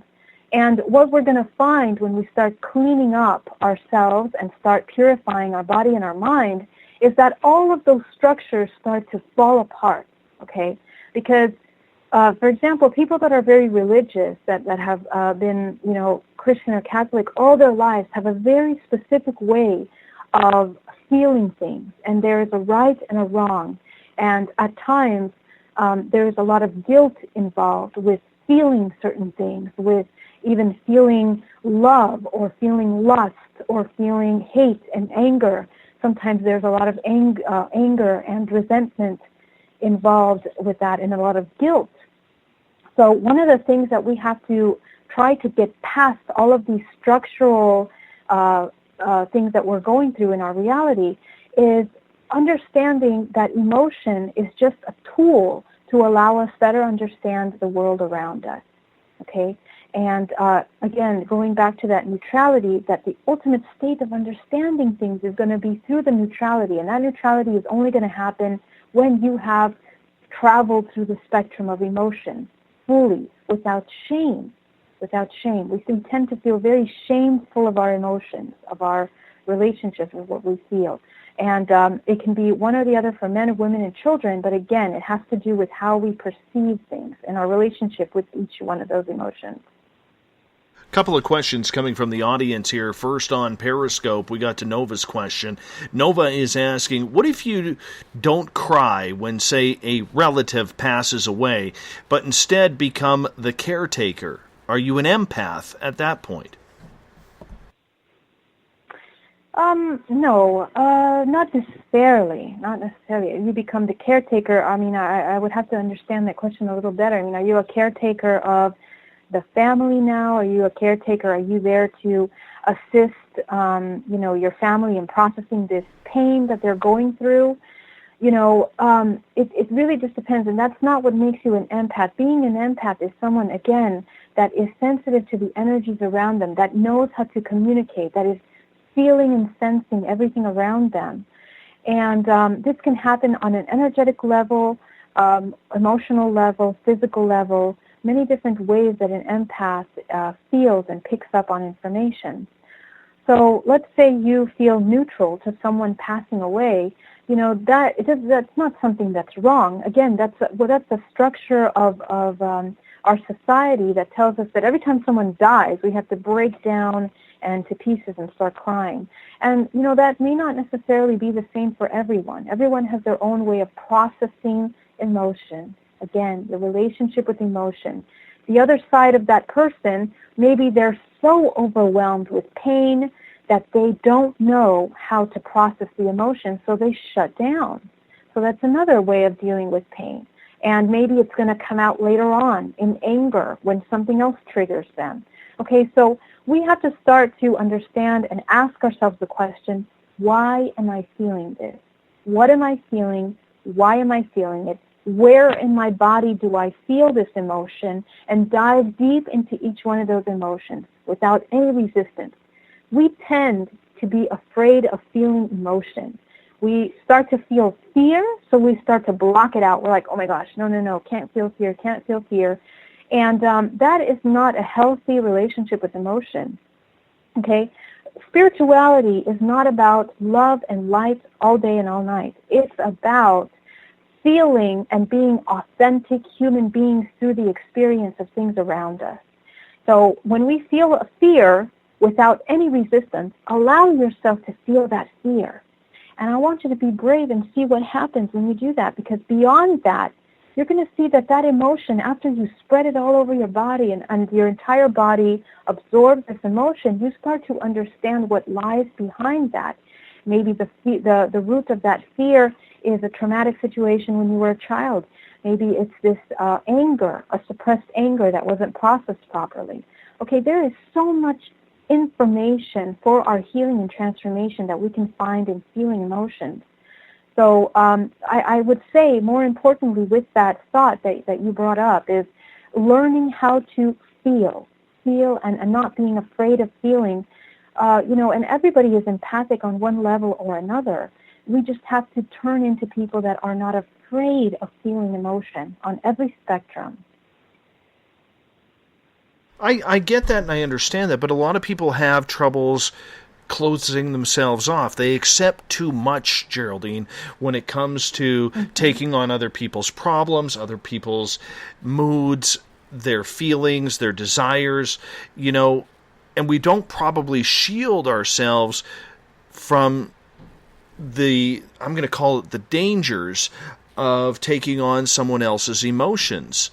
How do you control yourself from getting too involved in someone else's problems through empathy?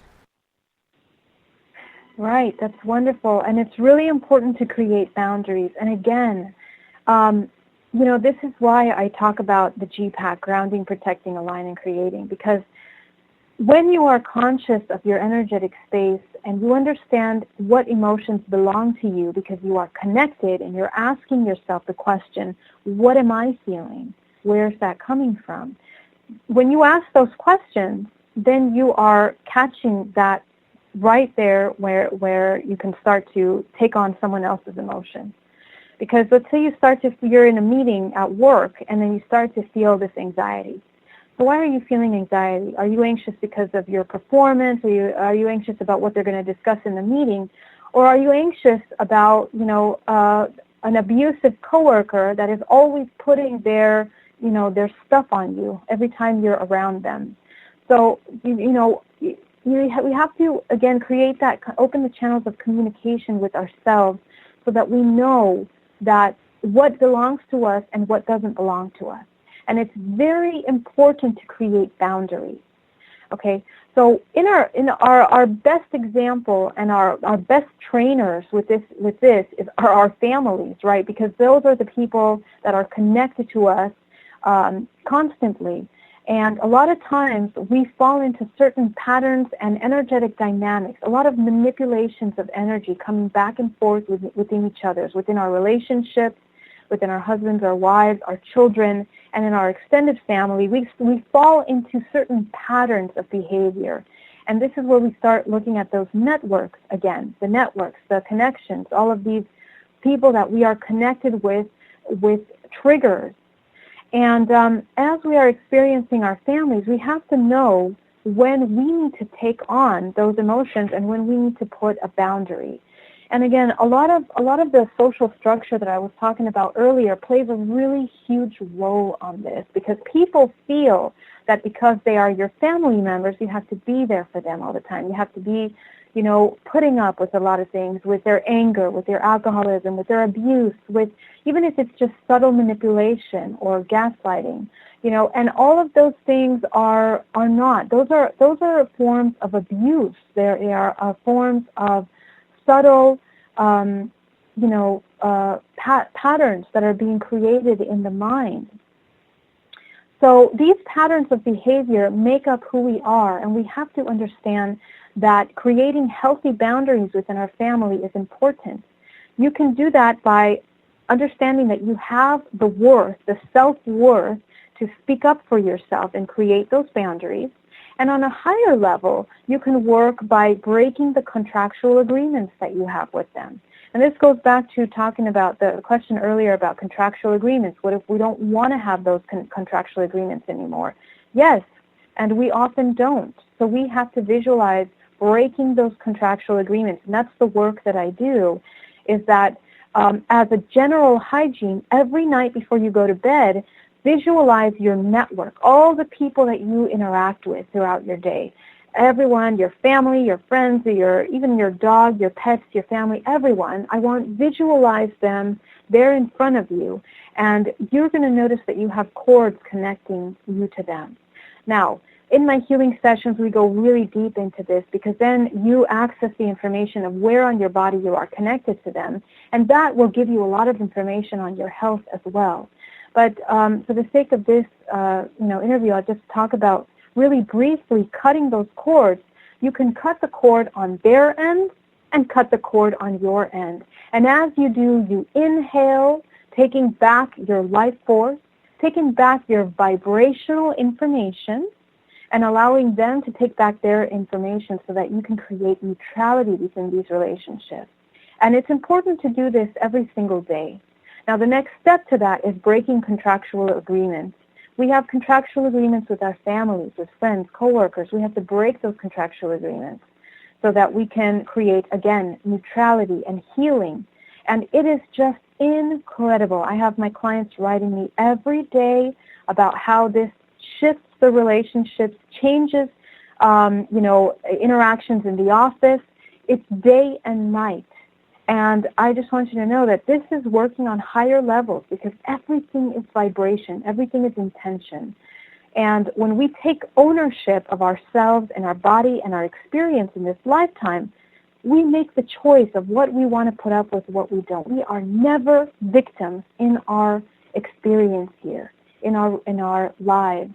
We always have the ability of healing and changing our lives for the better, no matter what. Question from Ron coming from the SOR Space Travelers on Facebook. And he's asking, Geraldine, do you feel the radio audience energy right now? And if so, what does it feel like to you? Do I feel the what? I'm sorry. The audience that's listening, do you pick up on their energy? Sure. I mean, if I focus and tap into that, I can tap into certain energies. Yes. But the thing about picking up on people's energies again is that there are certain laws of the universe that must be respected, and that is, always having the permission of someone in order to tap into their energy. It's not just a free-for-all where I can just pick up on anyone's energy at any time. Because when we sense things, as a psychic or as a, ability to tap into people's vibrational information, I literally tap into them and sense them fully so that I can understand and process their information, what's going on there. So, it's not just a matter of picking up on people's things left and right. It takes there's a certain level of respect that has to happen and boundaries, again, from people. I understand that, but I consider myself empathic, and there's a reason why I don't go to church. Now, this isn't to slam religion or anything along those lines, but I couldn't put it together until I went down my own rabbit hole that when I was there, I was getting hit, in my opinion, with all the hypocrisy that I was feeling. It was like I could look at someone and say, you're a drunk, you're a drug addict, you beat your children, you cheat on your spouse, and it was just pounding me left, right, and center. So when I actually left church, I would actually feel more tired than I was waking up to go to church that morning. And that is, I realize we just talked about, taking on other people's issues. But when you're in a gathering of people, say at a church or a supermarket or a shopping mall or an amusement park, wherever you may be, does one have to block themselves spiritually from taking on any of that extra kinetic energy? Yeah, absolutely. And again, that's where we start talking about boundaries, creating boundaries. But more importantly, even protecting yourself in a way is energy that you are emitting, okay? And some people go into protective mode, and we have to understand that sometimes when we talk about protection, we get confused with fear, with a fear-based energy that we're like, oh my gosh, I have to protect. And, if you go into protective mode, sometimes you're going to end up even more drained than you were from the people that are draining your energy. Now, let's talk about how energy works. You go into this church setting, all these people around you. Number one, immediately you are all connected by cords, because anytime we interact with anyone in our lives, we immediately have an energetic cord that connects us to them, okay? So, and that is a choice, right? You can choose to connect to people on an energetic level, or you can disconnect from that. And this is, again, where we talk about our energetic boundaries. When we are not conscious of our space and owning our energetic space, then it's a free-for-all. Anybody can connect to us at any time, at any moment. And when people connect with cords literally, they look like these, I guess you can say like a vine. And the vine goes inside the body and it connects to different chakra centers based on the information that it's aligning with. And when we remove cords, we are removing that information from the body, and then the body will feel alleviated. Otherwise, when it's connected to the body, it is feeding off that exact connection that it's in alignment with. So let's say you are insecure. Now, this person sitting next to you is also insecure, so they're going to start talking to their friend about how you look today. So that immediately cords to you, and it's connected to the root chakra, to the heart chakra, the sacral chakra, the three aspects of yourself that have to do with your identity, with your empowerment, with your fear-based programming. So all of that is playing on those emotions. You have a choice. Either you are going to react to that, and the way that we exchange energy is through our reactions, through our emotions that we are emitting. So we start to sense that, and immediately we put in because that aspect of ourselves is triggered, because it's also mirroring the insecurity that we have within us, then immediately this being is feeding off that energy, okay?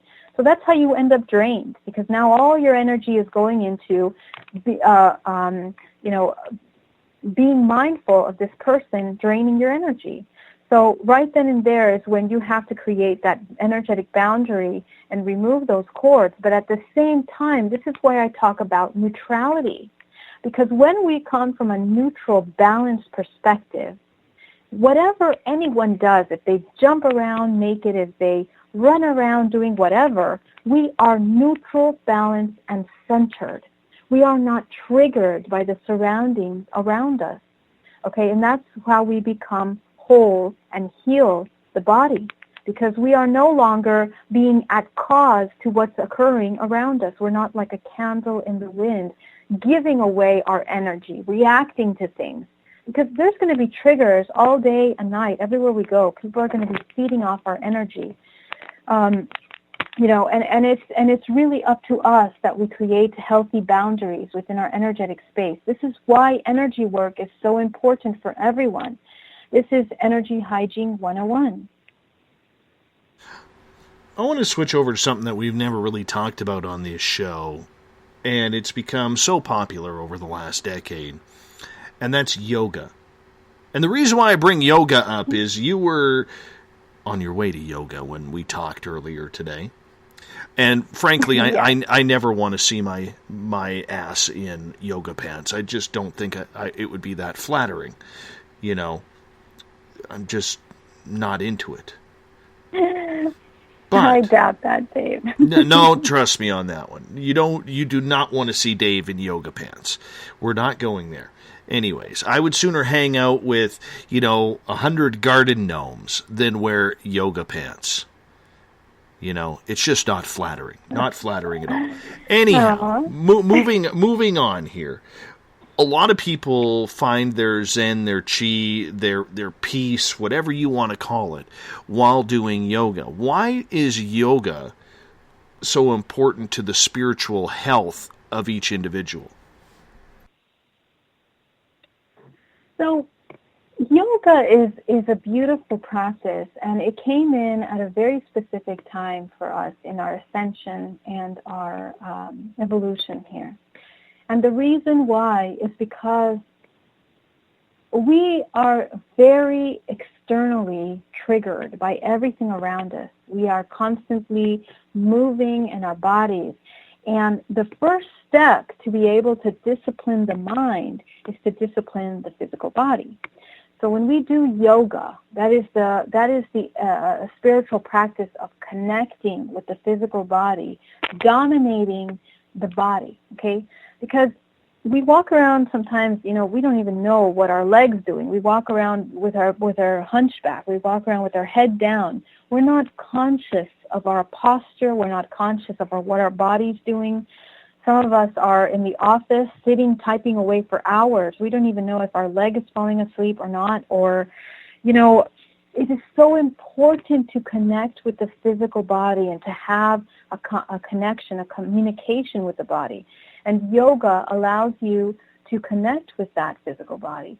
Through each one of these postures, not only are they there to loosen up the lymphatic system and to drain out any stress and the endocrine system in the body, but they help alleviate and cleanse out the blockages within the physical body. What doesn't bend breaks, right? And meditation is basically like yoga for the mind. You work on expanding and healing the mind, working out the mind. Yoga is working out the physical body. And it is a very grounding exercise where you are humbled within your practice because of the exercises, the different shapes that you need to create with your physical body push you to limits that sometimes you never knew were, you were capable of pushing. And one thing that yoga has taught me is to get past fear. Because, during my yoga practice, a lot of times I would, when I first started, I would see my teacher do these, I had a 75-year-old teacher, okay? This woman can turn herself into a pretzel and then stand on one finger. It's just ridiculous. And, when I went to her class, I was just so impressed with her ability to dominate her body, and I thought, no way, I'm ever going to be able to do that.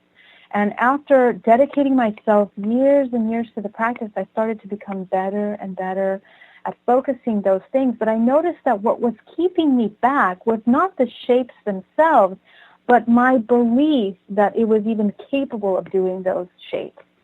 Okay, so that's something that really humbled me. And I would say, gosh, it looks so... all you got to do is stand on one hand. All right, so I would go to my class, and I finally did it one day, and I was like, gosh, what was it that was keeping me from going there? And it was my belief in myself, thinking that I'm not able to do that. So I think what yoga also does is helps you transcend that limitation within you, many different limitations. And I always set a very clear intention before my practice, whether it's eliminating fear, judgment, whether it's healing the body, whether it's connecting more, being more open to the universe and experiencing things, whatever it is, I always set a very clear intention. And through the body, because we're multidimensional beings, the stagnant energy that is inside of, let's say, your knees, your back, your solar plexus here, is moving. It is forced to be moved. You are addressing every single muscle of the body and being conscious of that space. So you are releasing a lot of toxins in many different levels, okay? Not just physical, but also mental. Yoga is for the physical body, but it's also for the mind, training and going beyond limitations. So when people do it, is it more of a meditative type practice in a physical in a physical movement? Sure. Yes. It's a meditative practice in a sense. Meditation is basically attention, dedicated attention. Okay. So yoga is dedicated attention to your physical body. You're going into specific bodily postures, which, you are relaxing and at the same time working out every aspect of yourself, becoming conscious of your body. And we only have about 3.5 minutes here with you today, Geraldine, so we'll just wrap it up on the whole yoga aspect. Now, we see both men and women doing this. How does yoga purify the body? Because I've heard so many people say that yoga purifies the mind, the conscious, the soul, and the toxins in the body. How does that work?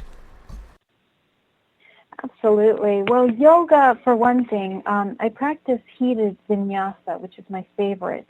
And, of course, it's a heated room. It goes up to about 80 degrees, and then you're doing yoga. And, for one thing, you are sweating profusely, like when you are working out. And there's many different levels of detoxification that happen with yoga. And one of them, again, is through the physical. You are sweating a lot, so you are opening up the pores. You are, every shape that you are creating is focusing on a certain aspect of the body.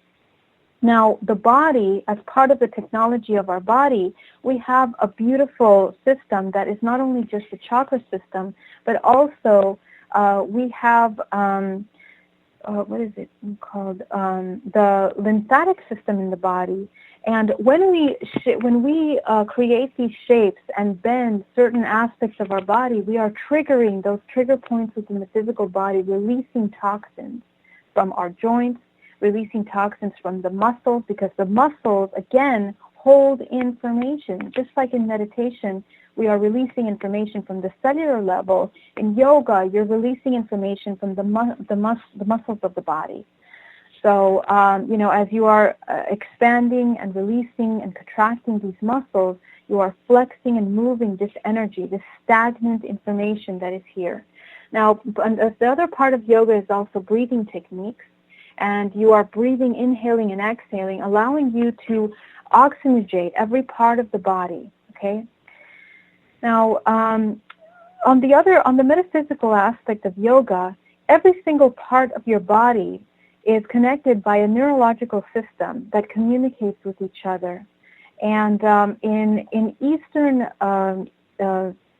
religions and in medicine, we talk about the system within the body, the meridian lines within the body. And you are accessing these meridian lines and draining out any stagnant points within the body. Okay, so it's really, really interesting and important to be focusing on the flexibility of the body, cleansing out all of those toxins. You are breathing, inhaling and oxygenating the blood in the mind and the brain, and you are focusing on connection with the body.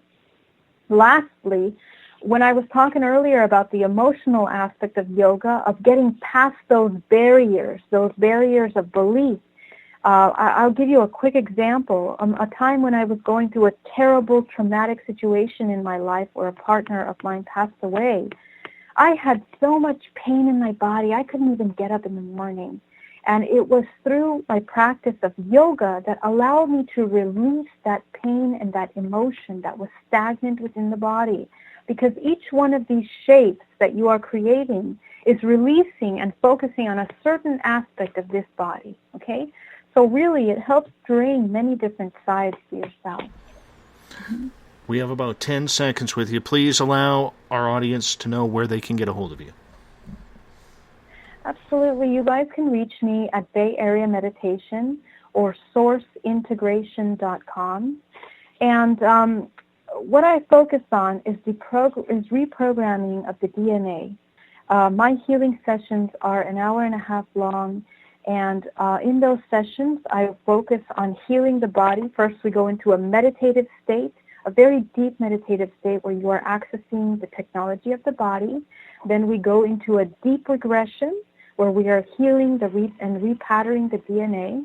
And then I go into the entity release where I bring in source light to remove entities, attachments, cords out of your body by looking at your body and healing your body.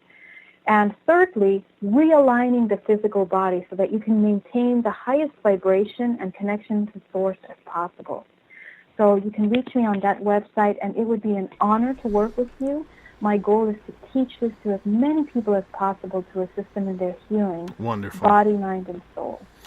Geraldine, thank you for being on the Spiritual You. What an absolute pleasure. We will see you very, very soon. Thank you so much, and thank you everyone that tuned in tonight. Much love. Joe Roop and the Thought of the Dave coming up in hour number 3 next on Spaced Out Radio. Are you tired of being blocked, shadow banned, or placed in jail for simply posting your thoughts on social media? Social Media Freedom can take care of that for you. Social Media Freedom is the newest and one of the best free new apps that allows you the freedom to post what you want, when you want. It takes seconds to download from your app store. Come join the tribe at Social Media Freedom. It's time to set yourself free. The first annual Caribou Paracon is happening September 28th to 30th in the 108 Mile Ranch, British Columbia, brought to you by the Canadian Society of Questers and Spaced Out Radio.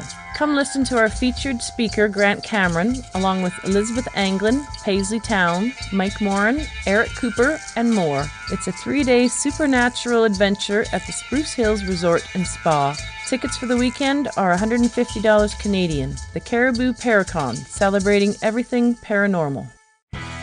A timepiece is a reflection of who you are, and what better way to show off the real you than with an Escape watch? Escape is a lifestyle brand accessorizing your days and nights. Choose to escape and create the life of discovery that you deserve. Dream, play, unite with your own personalized escape watch. Head to escapewatches.com. There is no time like the present to enjoy your escape. Use promo code SMF2017 for your 20% discount today. Looking for a place to advertise at a very reasonable cost? Look no further than Spaced Out Radio. SpacedOutRadio.com has an advertising tab that you can click to check out our daily, weekly, and monthly packages to play on the radio, or our website including social media. From commercial spots to banners, we have it all. Check out our competitive pricing today.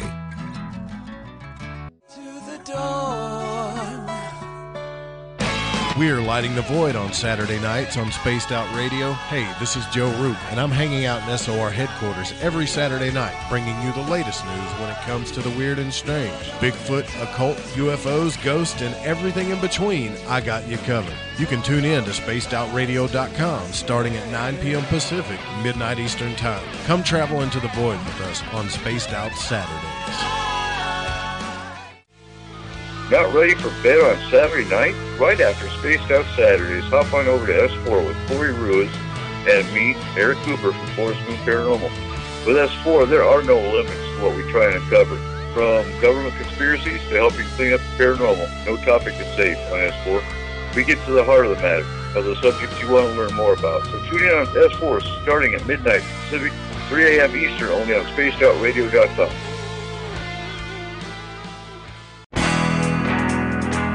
There's stories, then there's the truth. Do any of us really trust the news anymore? This is Jamie Sexton, owner of Rebel Planet News.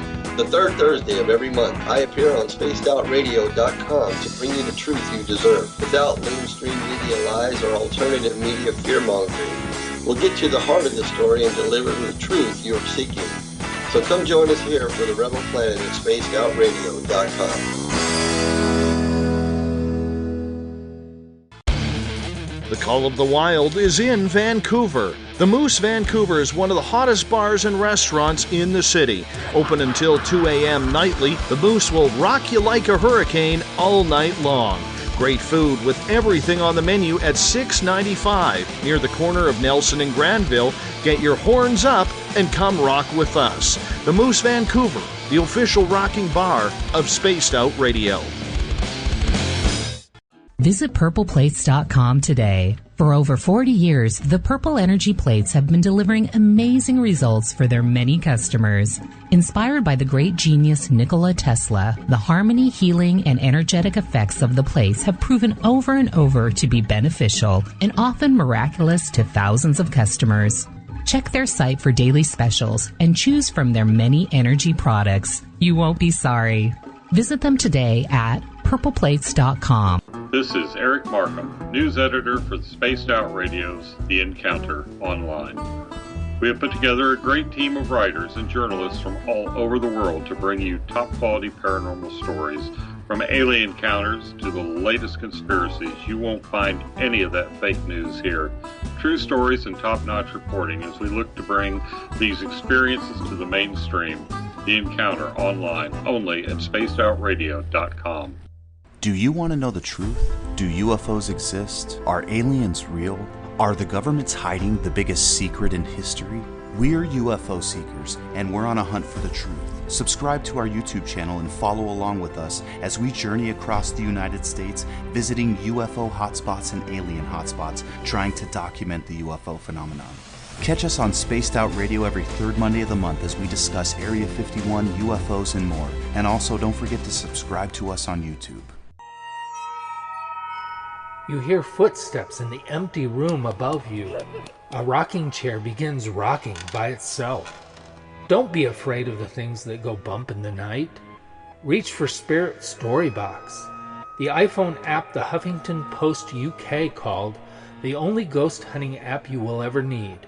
Spirit Storybox. The spirits are telling their stories. It's Cosmic Sundays with me, Elizabeth Anglin, in Cosmic Passport. Let me take you down a 3-hour spiritual journey where we will get into everything from ET contact to Psychic Sundays. It's a journey of listening and learning together with some of the best professionals in their fields. You can tune in to Cosmic Passport at spacedoutradio.com every Sunday, starting at 9 p.m. Pacific, midnight Eastern.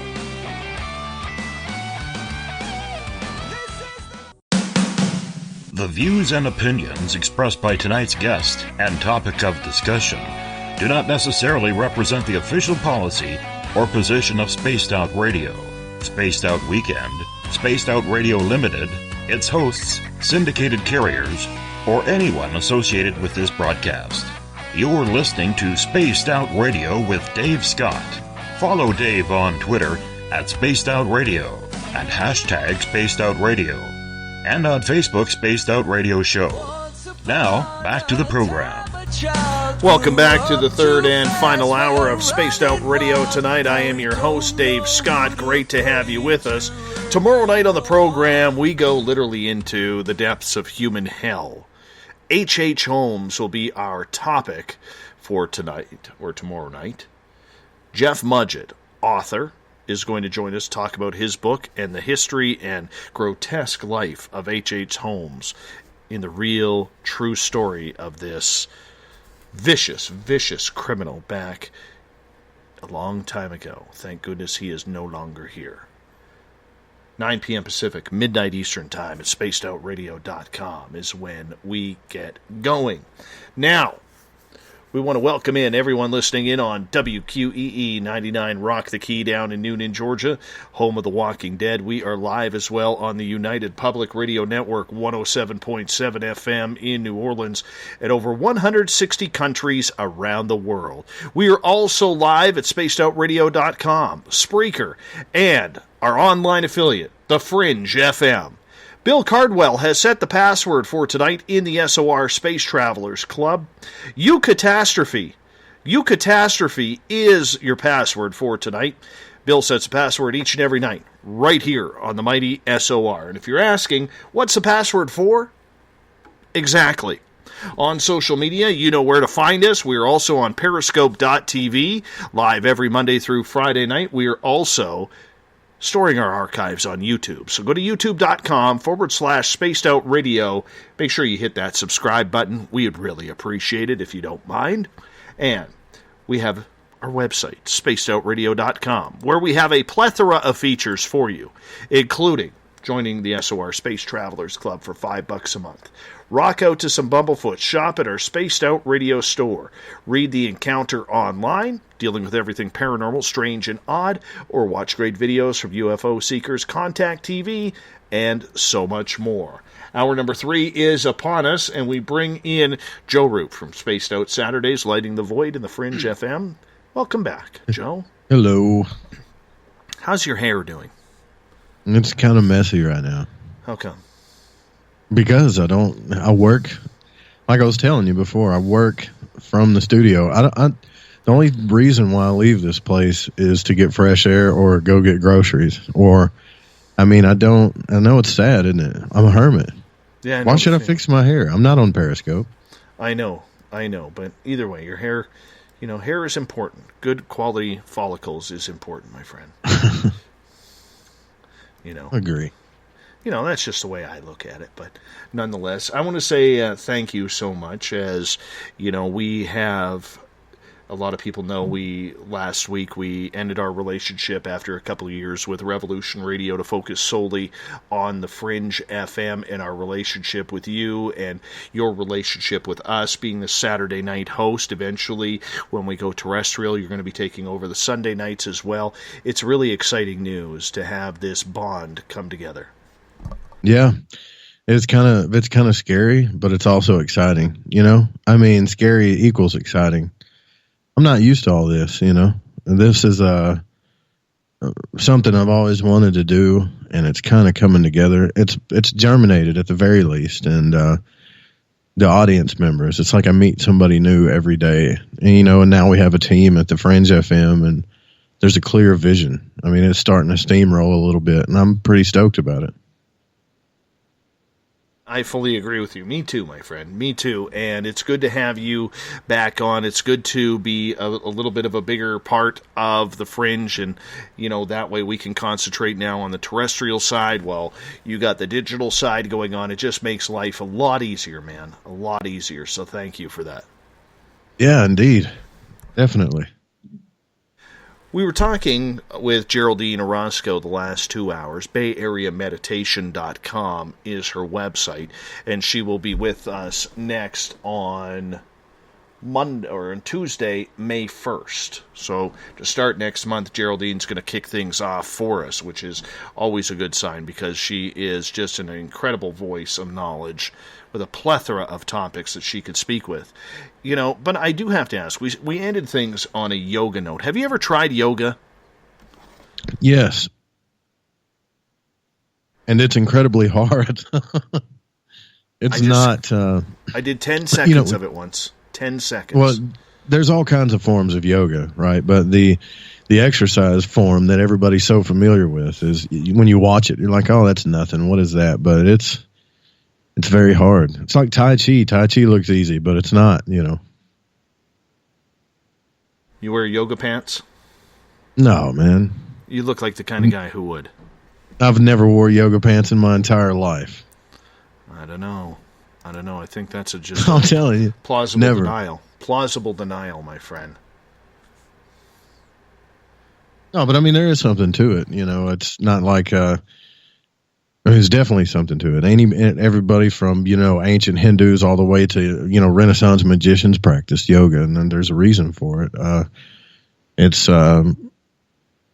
I never really got into it myself because I like meditation better, just straight up meditation. I think that's hard enough for me than to go the yoga route. I tried 10 seconds of yoga about 4 weeks ago with Mrs. SOR. Didn't go over very well. It hurt right off the bat, and that was enough. I looked at it and I said, yeah, Dave's out. I even third person myself right there. Dave's out. Dave's gone. That's enough right there. You don't want to get involved too much with that. I don't really look at you as this. Don't take this the wrong way or anything, but I don't really look at you as this like spiritual type of guy. I mean, I know you probably are a little bit, but not as heavy as others. Never looked at you that way. No, you know what? I am. I just don't understand it. Okay, I can't get my mind to focus around the spiritual side, and that's been the big fight for me ever since I started to open up with everything. It's just like my intuitive abilities that I have. I don't really talk about them much here. I mean, sometimes I am absolutely bang on.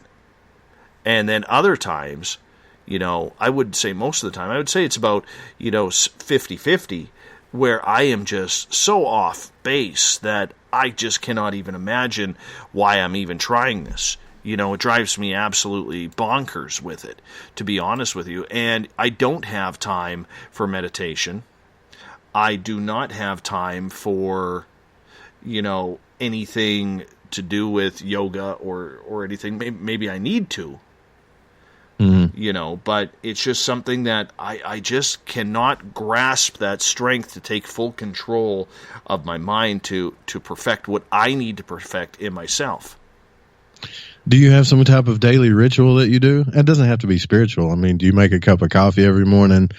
Do you do something the same every day? What is that? Do you have anything like that? My routine is I usually like to wake up, and I get angry when I wake up because I'm usually... That's not really a ritual, though. That's just waking up. I realize that.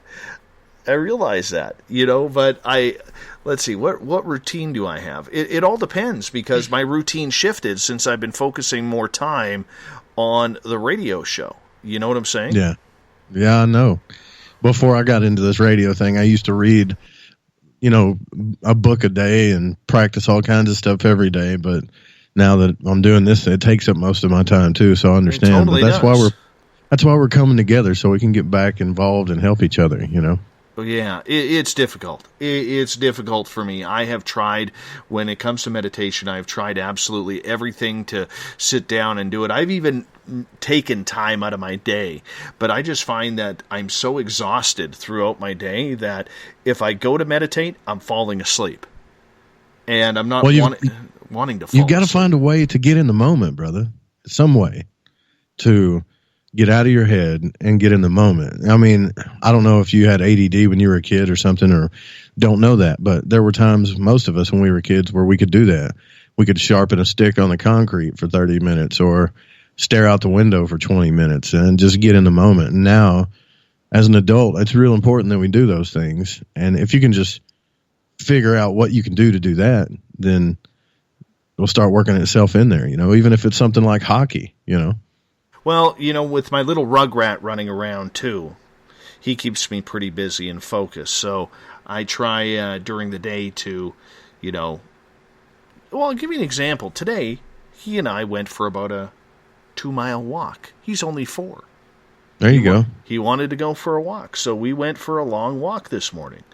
And, it was a lot of fun. And we just kind of did some daddy son time, just talking about sharks, and because he loves sharks right now, and showing him like when traffic is on the road, kind of teaching him that kind of stuff. So it's not that I'm not trying to take the time to do it, but everything just seems to focus onto other stuff. And behind the scenes with business and Space Out Radio is a business. Mm-hmm. In the end, I always say use the excuse, and it's probably a lame excuse for a lot of people, but there's a lot of things I will do once we get to that step, once we take that next step. Everything is always once we take that next step. And but right now with the show, I have to remain completely focused. And between my little guy and the show right now, I find it very difficult to turn my mind off, to even spend, 10 minutes on myself. Like a lot of people have said, well, why don't you do it after the show? Well, you're coming down from the show. It's like playing a football game or a hockey game or a baseball game. Yeah. There's that That's impossible. You can't do that. No, exactly. There's that adrenaline that has to come on down. So, there's a lot of stuff, man, going on. A lot of stuff going on. Well, I can tell you, I know this listener's listening. Sometimes it's okay to do these things every now and then, even if you can't do it every day. Like I have a listener that out there that sometimes, and I know this sounds crazy, but sometimes we'll get on the phone and take, meditative journeys together. And you don't really know like what that does until you actually do it, man. Like we've lost our ability to use our imagination, and our imagination is our highest magical power. And we get so caught up in our day-to-day business that we forget that we have this kind of power. And you can truly, think about the stuff that you've manifested in your life already, Dave, just by out of energy and focus, right? Well, imagine if you could enhance that, make it work faster for you through synchronicity, and I could say magical things by being able to take some time out and really focus your mind like that. All right, let's get to some questions here. And Gail is asking, Dave, do you remote view? Or Joe, do you remote view? I do not. Don't know how. How about you, Joe? No, I've tried it. I can do it with, I can do astral travel, but I've tried remote viewing with Edgar Cayce practices and stuff. It's very hard to do for me. I've never attempted it. It is something that interests me in trying out. But once again, when I have time, I'll put that on the bucket list of things to do when I have time. Let's get to another question. Joseph in Spreaker Chat is asking, Joe, do you plan on having more esoteric occult guests on? May I request more esoteric occult guests in the future? Mm-hmm. Well, brother Joseph, I can tell you that that has been I guess you've busted me out. That's been kind of a secret agenda of mine all along. But I got to tell you, the more I get into ufology, I get quite distracted from that. But yes, I do plan on having more guests like that. And if you ever want a certain person to have on, just reach out to me, or you can reach out to Tessa or me, and we'll figure it out. We'll get them booked. Indeed, my friend. John says, I take it Liz is leaving. Why is she leaving? I will answer that question right now. Liz has decided that she needs a little bit of a break.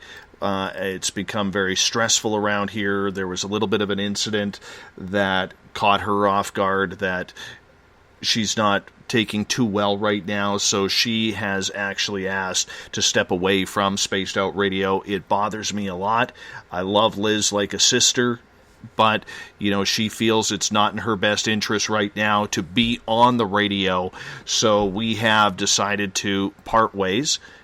Once again, it wasn't a choice of mine, and it's going to be a very difficult big hole to fill because I know Liz was very, very popular with a lot of you, and she is an amazing person. She's like a sister to me, and, I'm going to miss her. It's not going to affect our friendship or anything, but for the time being right now, she feels she needs to step away, and so I'm going to respect that from her, and we are looking right now at bringing in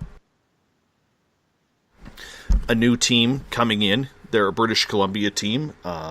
They're brand new. Sound really good.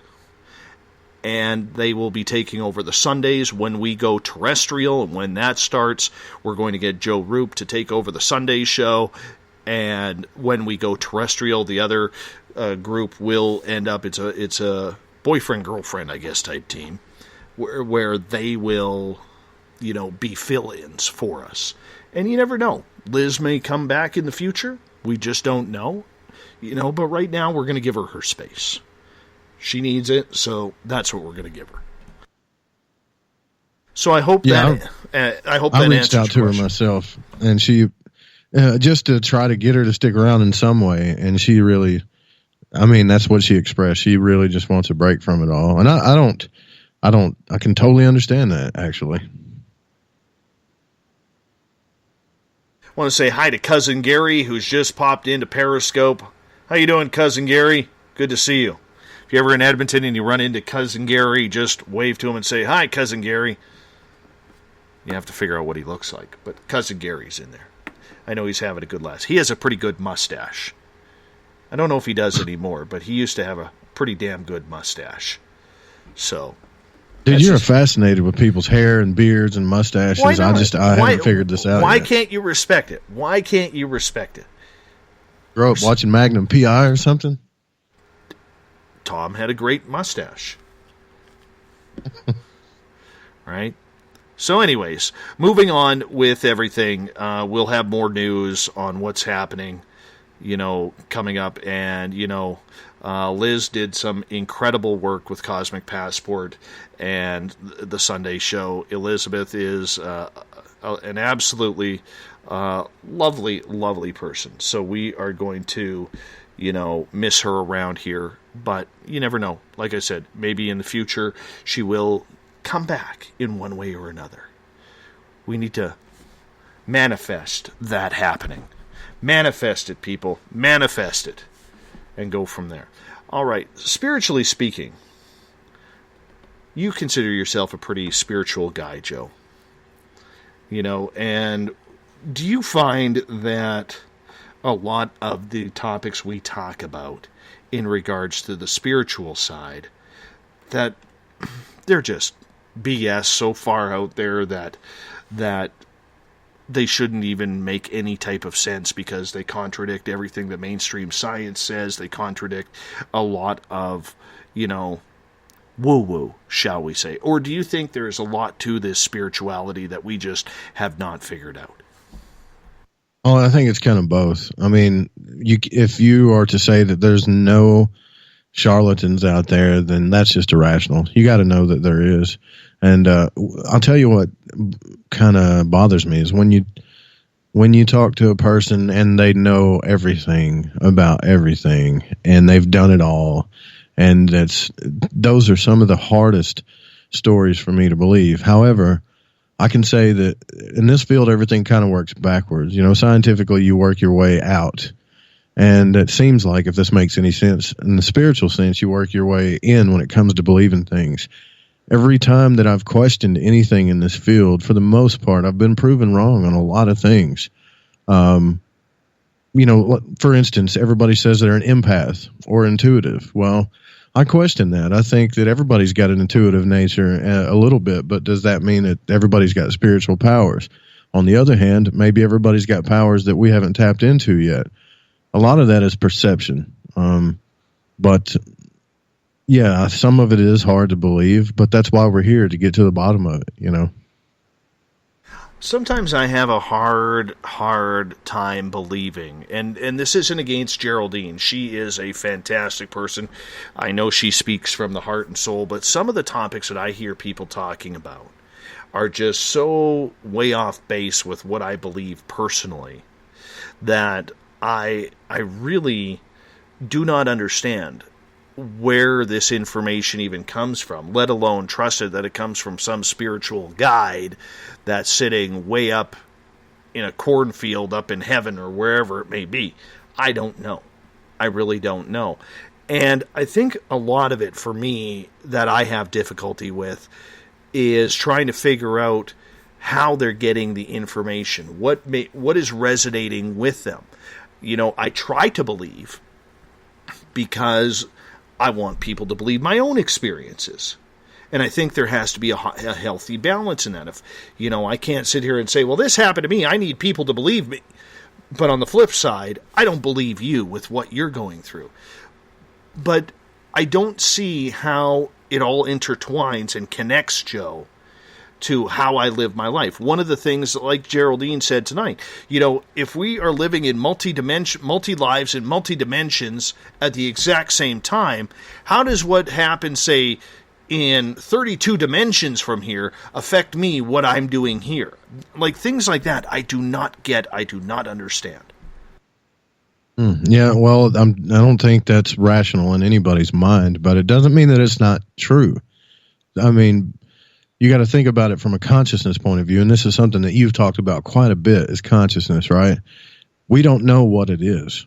I mean, there are small things on a microcosmic scale that we can observe in nature that where we can see things are connected. Take, for instance, a beehive, for example. Just last week I was watching a video where a queen bee got out of the hive and moved to the mailbox, and millions and thousands of bees moved along with her. Now, that science can kind of explain that, but to me, there's some kind of conscious connection there. So who's to say that Dave Scott isn't just a smaller form of some higher being? And in every religion, in every magical text, in everything that we've ever read, there's always this higher self that you're trying to connect to. Is it hard for me to believe that all these people connected to their higher self and they know all their past lives and stuff? Yeah, but you know why it's hard for me to believe that? Because I haven't experienced it yet. Well, when I do, you'll be the first to know. And I can't imagine how that it's not hard to talk about these things at first when it does happen to them.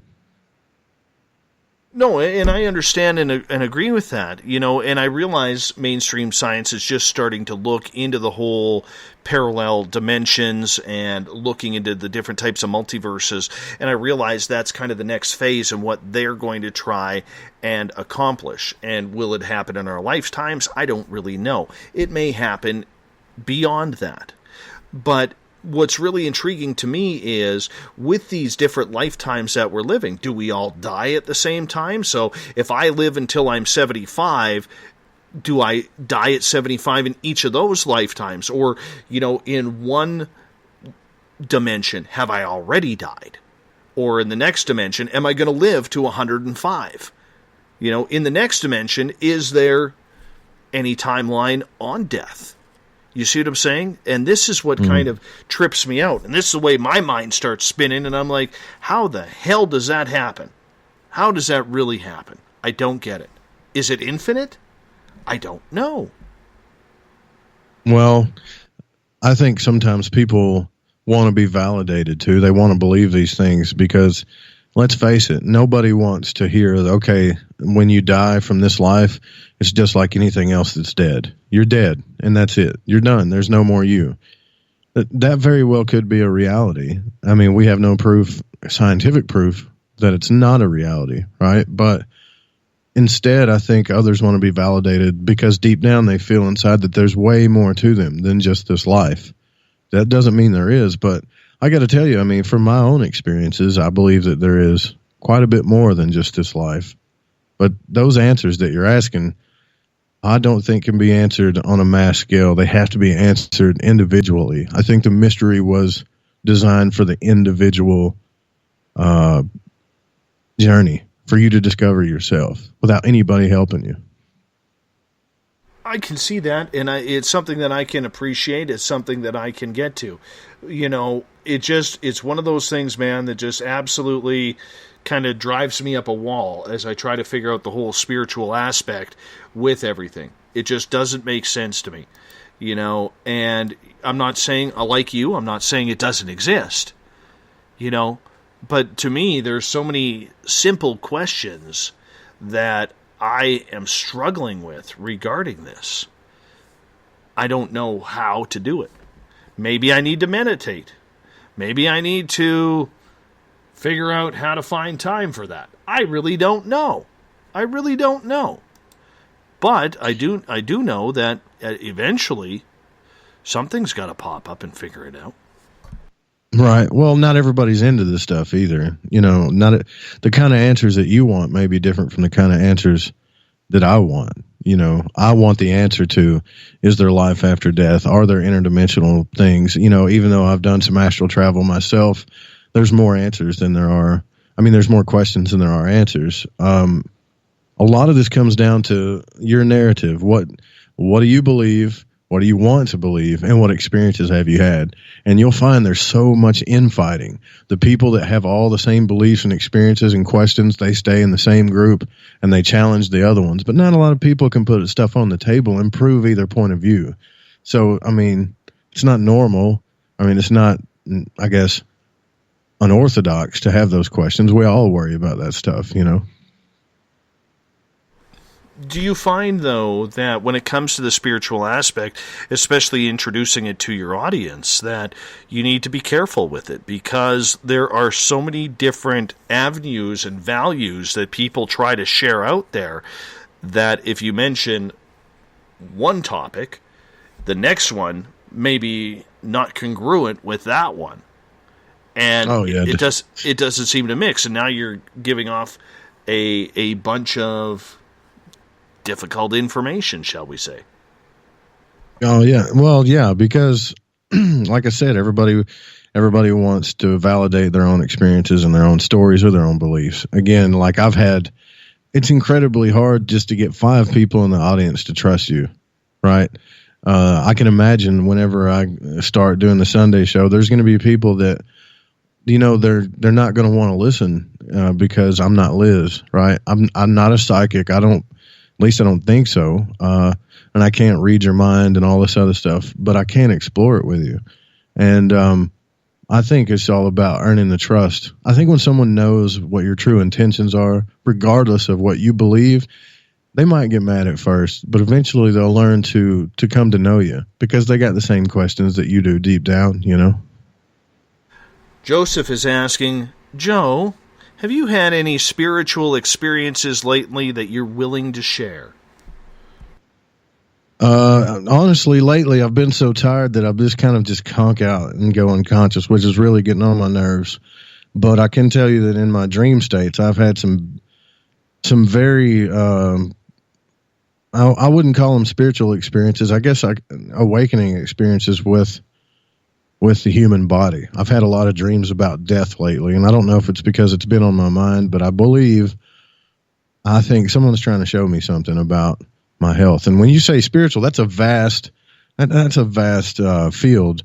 I'm starting to learn how to listen to whatever's trying to speak to me in my dreams. Like Laird Scranton said, whatever that immaterial that's trying to communicate with the material, it does it through the dream state. So what I think that it's trying to tell me is that I need to get a little bit healthier or something's going to happen. So I'm not learning to take that lightly. I would call that a spiritual experience. Have I shifted into another dimension or astral traveled in the past month? No. I would say over the last month and a half, I've seen a change in myself too, Joe, where I find myself more calm. I usually have a very blustery attitude. A lot of people don't see that on this show because, you know, this is a performance. But I'm very up and down. I blame my depression, I blame my anxiety for that, and I'm very up and down at times. And it is difficult for me, but I found like in the last 5-6 weeks, since kind of things have been coming together the way I want finally for the business side of this show, that I find that it is something where I'm starting to get into that real calm, cool, collective phase where, okay, everything is falling into place. Everything has its place, its timeline, its start point, and now it's just a matter of waiting for that to happen. And it's weird because I've never really experienced that. I've been a I'll get you before you get me kind of guy. Yeah, well, it's good to know. You're starting to get the feeling that things are going to happen. Not a matter of if, but just when. And I understand that feeling. I've been having that lately too, if that's what you're talking about. No, exactly what I'm talking about. And it's cool. It's very cool because, I mean, and I'm sure you'll agree with this, Joe. I mean, your brain cannot stop the focus because you're thinking of everything and it's just working out perfectly. I'm usually a what if kind of guy. I'm always preparing for the worst. Yet with this, I find that my entire spiritual nature, my entire aspect of it all, my entire thought process is like when it's happening, when we get to that date, when we get the studio built, when we start getting these stations on board, and I could picture it all in my mind. Whereas before it would be like, yeah, it would be nice if that happened. Mm-hmm. There's a big difference in the energy change in that, and I never believed it. Well, I think a lot of what you're talking about has to do with an old thing called faith. No matter what you believe, or even if you don't have a religion, faith is a good thing to have. When you know that you're doing something that you were put here to do. Let's say, for instance, I'm a radio host. I think I was put here to do that. To what extent, to how big, I don't know, man. But I know that I'm pretty sure I was here to do something in this field. And things will start happening, which I imagine are happening to you now because you're talking about this. The things will start happening where you see that, okay, I'm on the right path. This is what I'm supposed to do. This is where I'm supposed to go. But just stray from it just a little bit, or start focusing on the material things in life, and you'll find that all kinds of bad stuff will start happening. It is funny. I believe in that. That's a spiritual experience I could say that I've had lately. A lot of synchronistic events and things that just kind of line up where they're supposed to. It is nice when it goes down that road, man. It really is nice when it goes down that road. And I think honestly, it's easier. And even the people who are closest to me, surrounding me, are like, you seem really calm. I'm like, yeah, I'm kind of that way, trying not to sweat the small stuff anymore. Is it working? Most of the time. There's a little bit where I kind of get freaked out, like when I colored my beard too dark right before UFO Con. I had a little bit of a freak out then, because that was a little embarrassing, going down there looking like Hollywood Hulk Hogan from the NWO. I mean, that would have looked ridiculous, absolutely ridiculous. Although I would have walked in with, Jimi Hendrix Voodoo Child playing in the background. That's for sure. Yeah, well, I'm sure you're going to be okay in that aspect, man. You're entirely focused on your looks. I think that's kind of funny. That's cool, though. Oh, no. I mean, dude, it was bad. It was bad. I was screaming. I was so pissed off with myself that day when I colored the beard in. And I used the just for men, right? And I did. And so I'm sitting there, and I've never colored my hair before. Nothing, man. And I'm sitting there, and I'm looking at it, and I'm like, oh, my gosh. That is terrible. So I immediately... You striped yourself, didn't you? No. You striped yourself? No, man. It was so... Well, what happened was I dyed the color, okay? Then you got to wash it off, so you got to, use your shampoo to wash it off. And, the trials and tribulations of being a man, ladies. The trials and tribulations. So I go and, use the shampoo to kind of rinse it off after like the 5-7 minutes that it tells you to go. And I go in there, and here's what happened. I literally start carving in my beard, okay? Because you have to shave. You have to make the lines in it. You want it to look straight and everything. Important time coming up. And I screwed up, man. So I screwed up where I started trimming it way too tight and it was crooked. I couldn't get it straight and I'm getting frustrated. So I said, screw it. I'm going to take my clippers. I'm going to trim my beard down to the one on the or whatever it is. Bring my clippers up and start shaving. And next thing I know, that's where I saw the Hollywood Hulk Hogan look. And I just started freaking out. I've never washed my face so much in my life. People get used to a look, I don't know if you guys know who Rusty is, but he came in the studio the other day and shaved everything down except a little cop mustache, and I told him to get out. I said, just get out right now. I couldn't. Oh, you can't do that to used Rusty. To the look, man. You can't do that to Rusty. Scared me. It's Rusty though, man. If he's got a good mustache going on, you gotta pat him on the back for that. Yeah, it was the same thing though. He made a mistake and he had to end up shaving his beard off. That happens. I don't have these kinds of problems, so that's why I don't understand. I guess I could understand the fascination with it. I couldn't grow a beard if someone put a gun to my head. Let's get to a question from the Ukrainian Watermelon. Joe, what has been your most moving paranormal or extraterrestrial experience so far? And to this day, it would have to be the UFO experience I had with the star that spotlighted me, and the 3 or 4 different astral experiences I've had with shadow beings. And I still don't know if they're bad or good. I haven't figured it out, but I know they're real. And those things are still moving me to this day. I'm reading Jason Quitt's book right now, Forbidden Knowledge, and he's talking about the same thing. And it's in every book, so I know it's real. Can I prove it? No, but that experience still goes with me to this day. As far as from that point till now, I can tell you guys that I'm trying to go back there every night.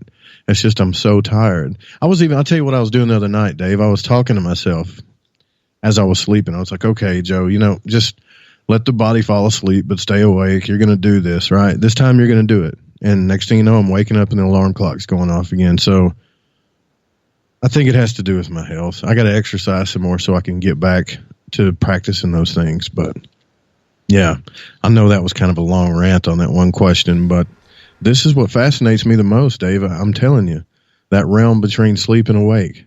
It's what I'm all about right now. That's actually quite interesting. I don't have a realm right now. I'm just so focused on this. I've stopped writing my book for right now. I'm taking a break from that. Not that I want to, but I just want to focus all my energy on the positivity and the zen of this. Catalina has a question for you, Joe. What did you dream about when you were dreaming about death? No, man, it's hard to even talk about. It's kind of gross. So the dream has the fascination of the inside of the body. So I think what it was trying to show me was because you know how I am with women. I love women, all women, love them all, right? Some people have called me a womanizer, but I'm not a womanizer, I promise. I just like women. But in these dreams, I kept seeing internal organs and things that were really just gross and disgusting, but it was night after night. And it was, I think what he's trying to tell me is that people aren't just these things that you look at. There's stuff to them, and there's a health behind it, and you've got to do something about it. And so, yesterday I got out and exercised and ate a few healthy foods, actually walked a few miles and stuff, and I didn't have that dream anymore. So it was kind of like a warning to me, and it plays with the things that I'm fascinated with. So if tomorrow I'm focused on, I don't know, TVs, and all I want to do is watch TV, it's going to show me something about why I shouldn't do that, and it'll be so profound, it'll freak you out. I can see that. I can totally see that. That would just weird me out. We're only a couple minutes. I'm not married, John, by the way. I was married, but I'm not married. John's on one knee right now proposing to you, Joe. Joe, will you be my radio station forever? That's what he's saying. I'll try. He wants to marry the Fringe FM. Let's just do it. I'll conduct I'm trying, the ceremony. Man. Reverend Dave. Actually, we got Reverend John Polk on the station, so he can conduct it. Why not? Right. Why not? We're only a couple minutes away from the thought of the Dave here. Spiritually speaking, I'm going to ask you today's thought of the Dave question, Joe, and you can give me your answer, and then we'll get to the audiences. If you could have one spiritual gift, what would it be and why? Oh, that's a good question. I would like to be able to heal people more, when I say that, I mean like hands-on healing, not Reiki healing from afar. I'm sure I could learn that, but I'd like to be able to learn how to heal people hands-on. That'd be awesome. You know what I'd like to do again? I would like because I've had it once, is I would like to have the ability to summon again. Oh yeah, well you are Gandalf, so you need to work on that. No, seriously, I would love to be able to, go outside. It was so cool being able to invite friends over. Hey, come on over, let's have a beer on the patio and watch the UFOs fly over. And damn thing, next thing you know, there they are coming over. I miss that.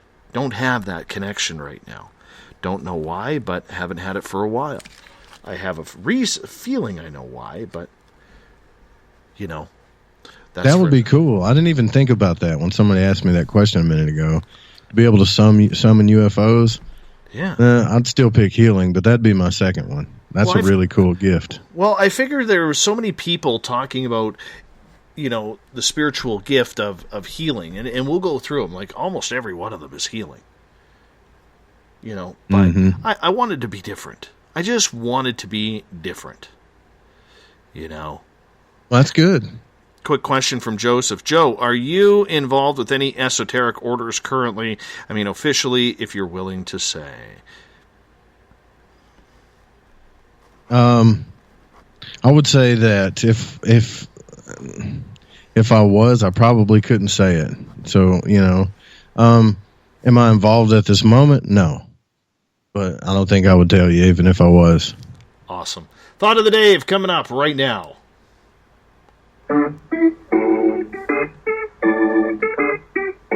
Love this song.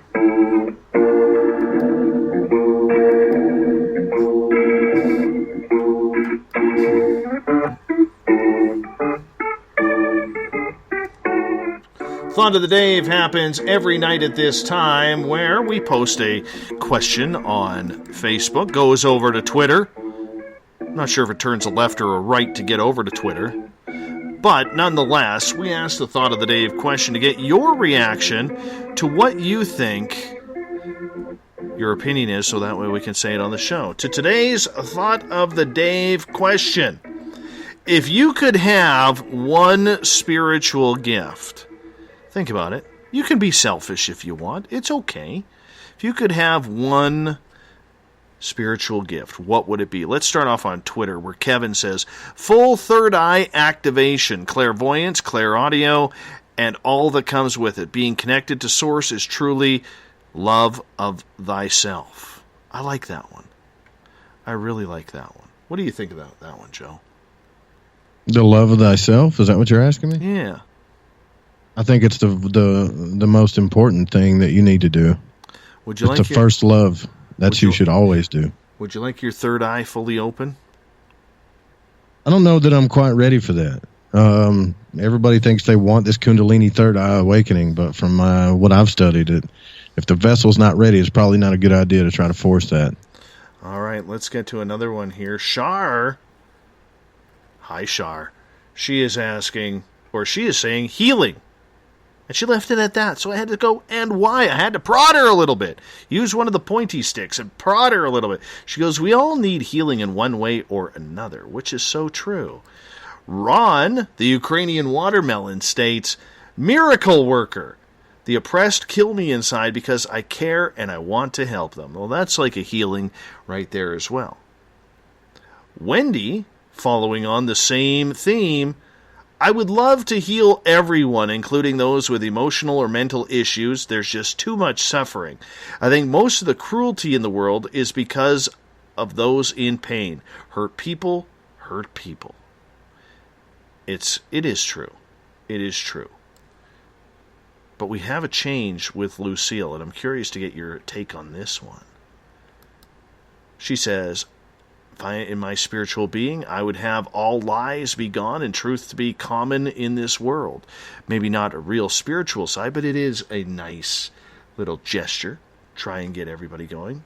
Don't you think, Joe? Ban the lies. Ban the shenanigans. Or even better, be able to like Jedi mind trick people into like giving them some type of truth spell all the time. You know, where you could get people not to lie to you no matter what. That'd be cool. Mm-hmm. Mm-hmm. I would agree.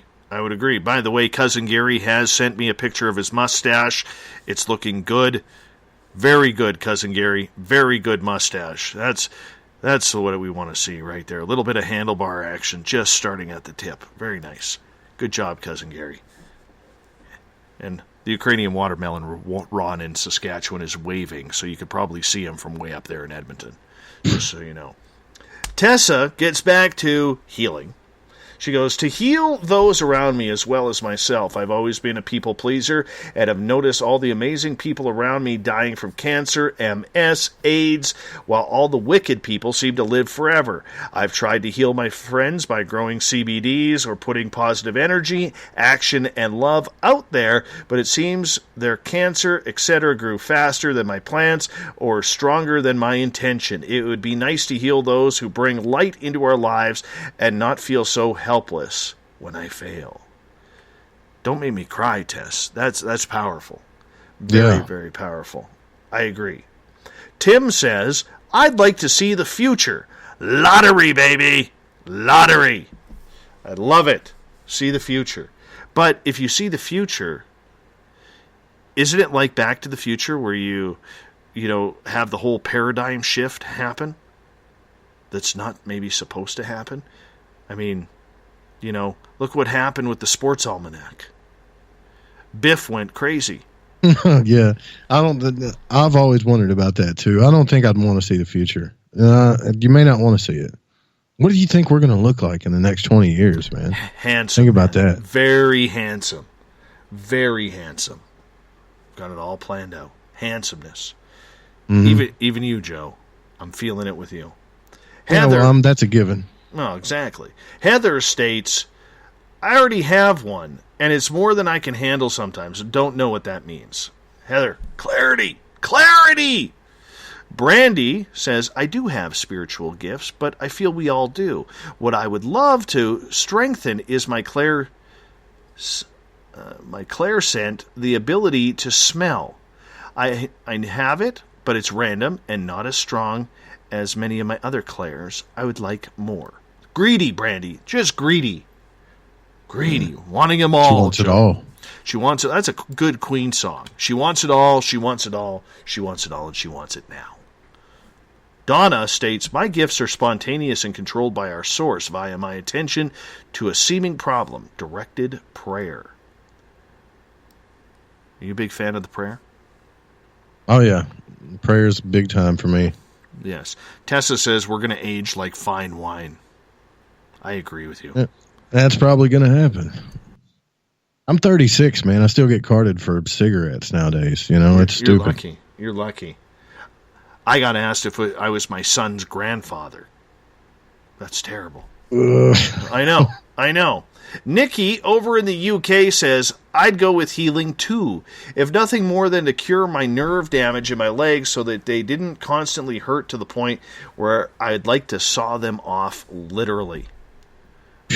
I know that feeling all too well. All too well. Seriously, I do. Been with it my entire life. I was in Children's Hospital as a kid due to leg and muscle pain. It was terrible. What is that, like you have leg nerve pain or something? You never told me that. No, the doctors, when I was a kid, it was 11 years old. It actually started when I was like 5 or 6. you go outside, you play with your friends, and you're running around all day. And the minute I started to get overtired, my entire body would start to seize up, like every joint on my body. My elbows, my wrists, my neck, my hips, my knees. And then if I slowed down to relax, the pain would be absolutely incredible. But if I continued on, the pain would be even worse. So the doctors, I went through all these tests as a kid, trying to figure out whether or not I had some sort of extreme growing pains, or at one point, what I was in Children's Hospital for as a kid for was they thought it was some sort of hybrid between muscular dystrophy and multiple sclerosis.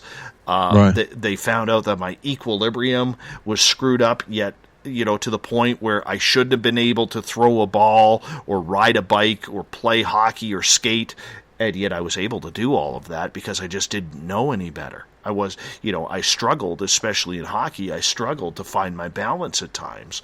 But nonetheless, I shouldn't have been able to skate. And so doctors were really baffled. And as I grew older, I was able to actually know when it's going to come on.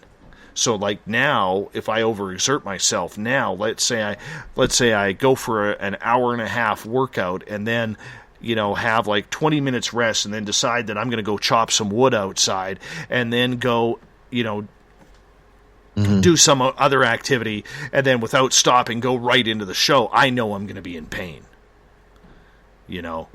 That's incredible, man. Yeah. I want to take something back now because you mentioned something while you were talking about that made me think of that. Somebody asked me a question about the biggest paranormal experience I've heard. Well, that night that I stepped in and interviewed for you for when we were having those technical problems, you remember that with Mr. Kandui himself? Yeah. Bill? I heard my mother on his ghost box, and I haven't heard her since I was 12 years old, and it was her. No way, dude. I didn't know that. Dude, I couldn't talk. I was crying like a girl. I kept trying to get back on the mic and talk again. It was rough. It was really bad, and it was intense. Yeah, that's very intense. Very intense. I'm glad you had that experience, though, brother. I'm glad you had that. Yeah. I forgot. I don't even know how I forgot about that. But here lately, that's the biggest paranormal experience. And I didn't even, honestly, man, I didn't even believe in ghost boxes till I met Bill. Just gonna be honest with you. I was the exact same way, and it was like when Bill and I did the first show, I had no. To me, I wasn't hearing anything. I'm like, really, you're picking this stuff up? And then all of a sudden, in show number 2, it was like 3/4 or halfway to 3/4 of the way through. I literally heard my last name. Okay, and everybody will say, well, anybody can hear the word Scott. No, my last name is long and Ukrainian and impossible to pronounce. And where I live, there are very few people with my last name in the entire province of British Columbia. So when I heard that, much like you just had that experience with your mother, I have been a full-on believer of what Bill is doing since. Because, my name's not like a Smith or a Jones or something like that just kind of jumps out. You know what I'm saying? It's more complicated than Wachowski, I can tell you all that. Exactly. You going to join me on Periscope right after this? Yeah, sure. All right, we're going to continue the talk over on Periscope. We're going to wrap things up on the network side here on Spaced Out Radio. Joe Roop, thank you so much for coming on in hour number 3. Really appreciate it, brother. Anytime, man. All right, your hair looks magnificent. Grow that mustache. We also want to say a big thank you to Geraldine Orozco, who came in for hours 1 and 2 for the Spiritual You. Geraldine's next appearance will be on Tuesday, May 1st. She's going to be a regular on this program, and we're glad to have Geraldine come on in as well. Tomorrow night on the program, we get into the devious mind and life of H.H. Holmes. Author Jeff Mudgett is going to join us. He's a distant relative of the notorious serial killer. 9 p.m. Pacific, midnight Eastern Time at spacedoutradio.com. We want to say a big thank you to Mr. Ron Bubblefoot Thal for rocking us in the background with Little Brother Is Watching. Bumblefoot is the official music of Spaced Out Radio, rocking us in and out of every single show. Get your horns up for Mr. Bumblefoot and Sons of Apollo. Great music, great music. Hey, I want to give a shout out to everybody listening at home, in your cars, at work, wherever you may be. Thank you so much for taking part. Want to give a shout out to everybody at hashtag Spaced Out Radio on Twitter for making it a fun evening. Big thanks to everybody on Periscope for your questions and comments, as well as the Spreaker chat room and the Veterans Club, somewhat back to normal now, on Facebook. We absolutely love all of you guys, everything that you do to help promote, lift this show up, putting it on your shoulders to make it bigger and better, pushing us to our limits on a nightly basis. Thank you so much. We're doing it all for you, because together, my friends, we own the night. I will talk to you in 21 hours from now. I hope you come join me tomorrow night. Mr. Bumblefoot, we need a favor. We need you to take us home. Have a good one. We're going over to Periscope. Come join us. Good night.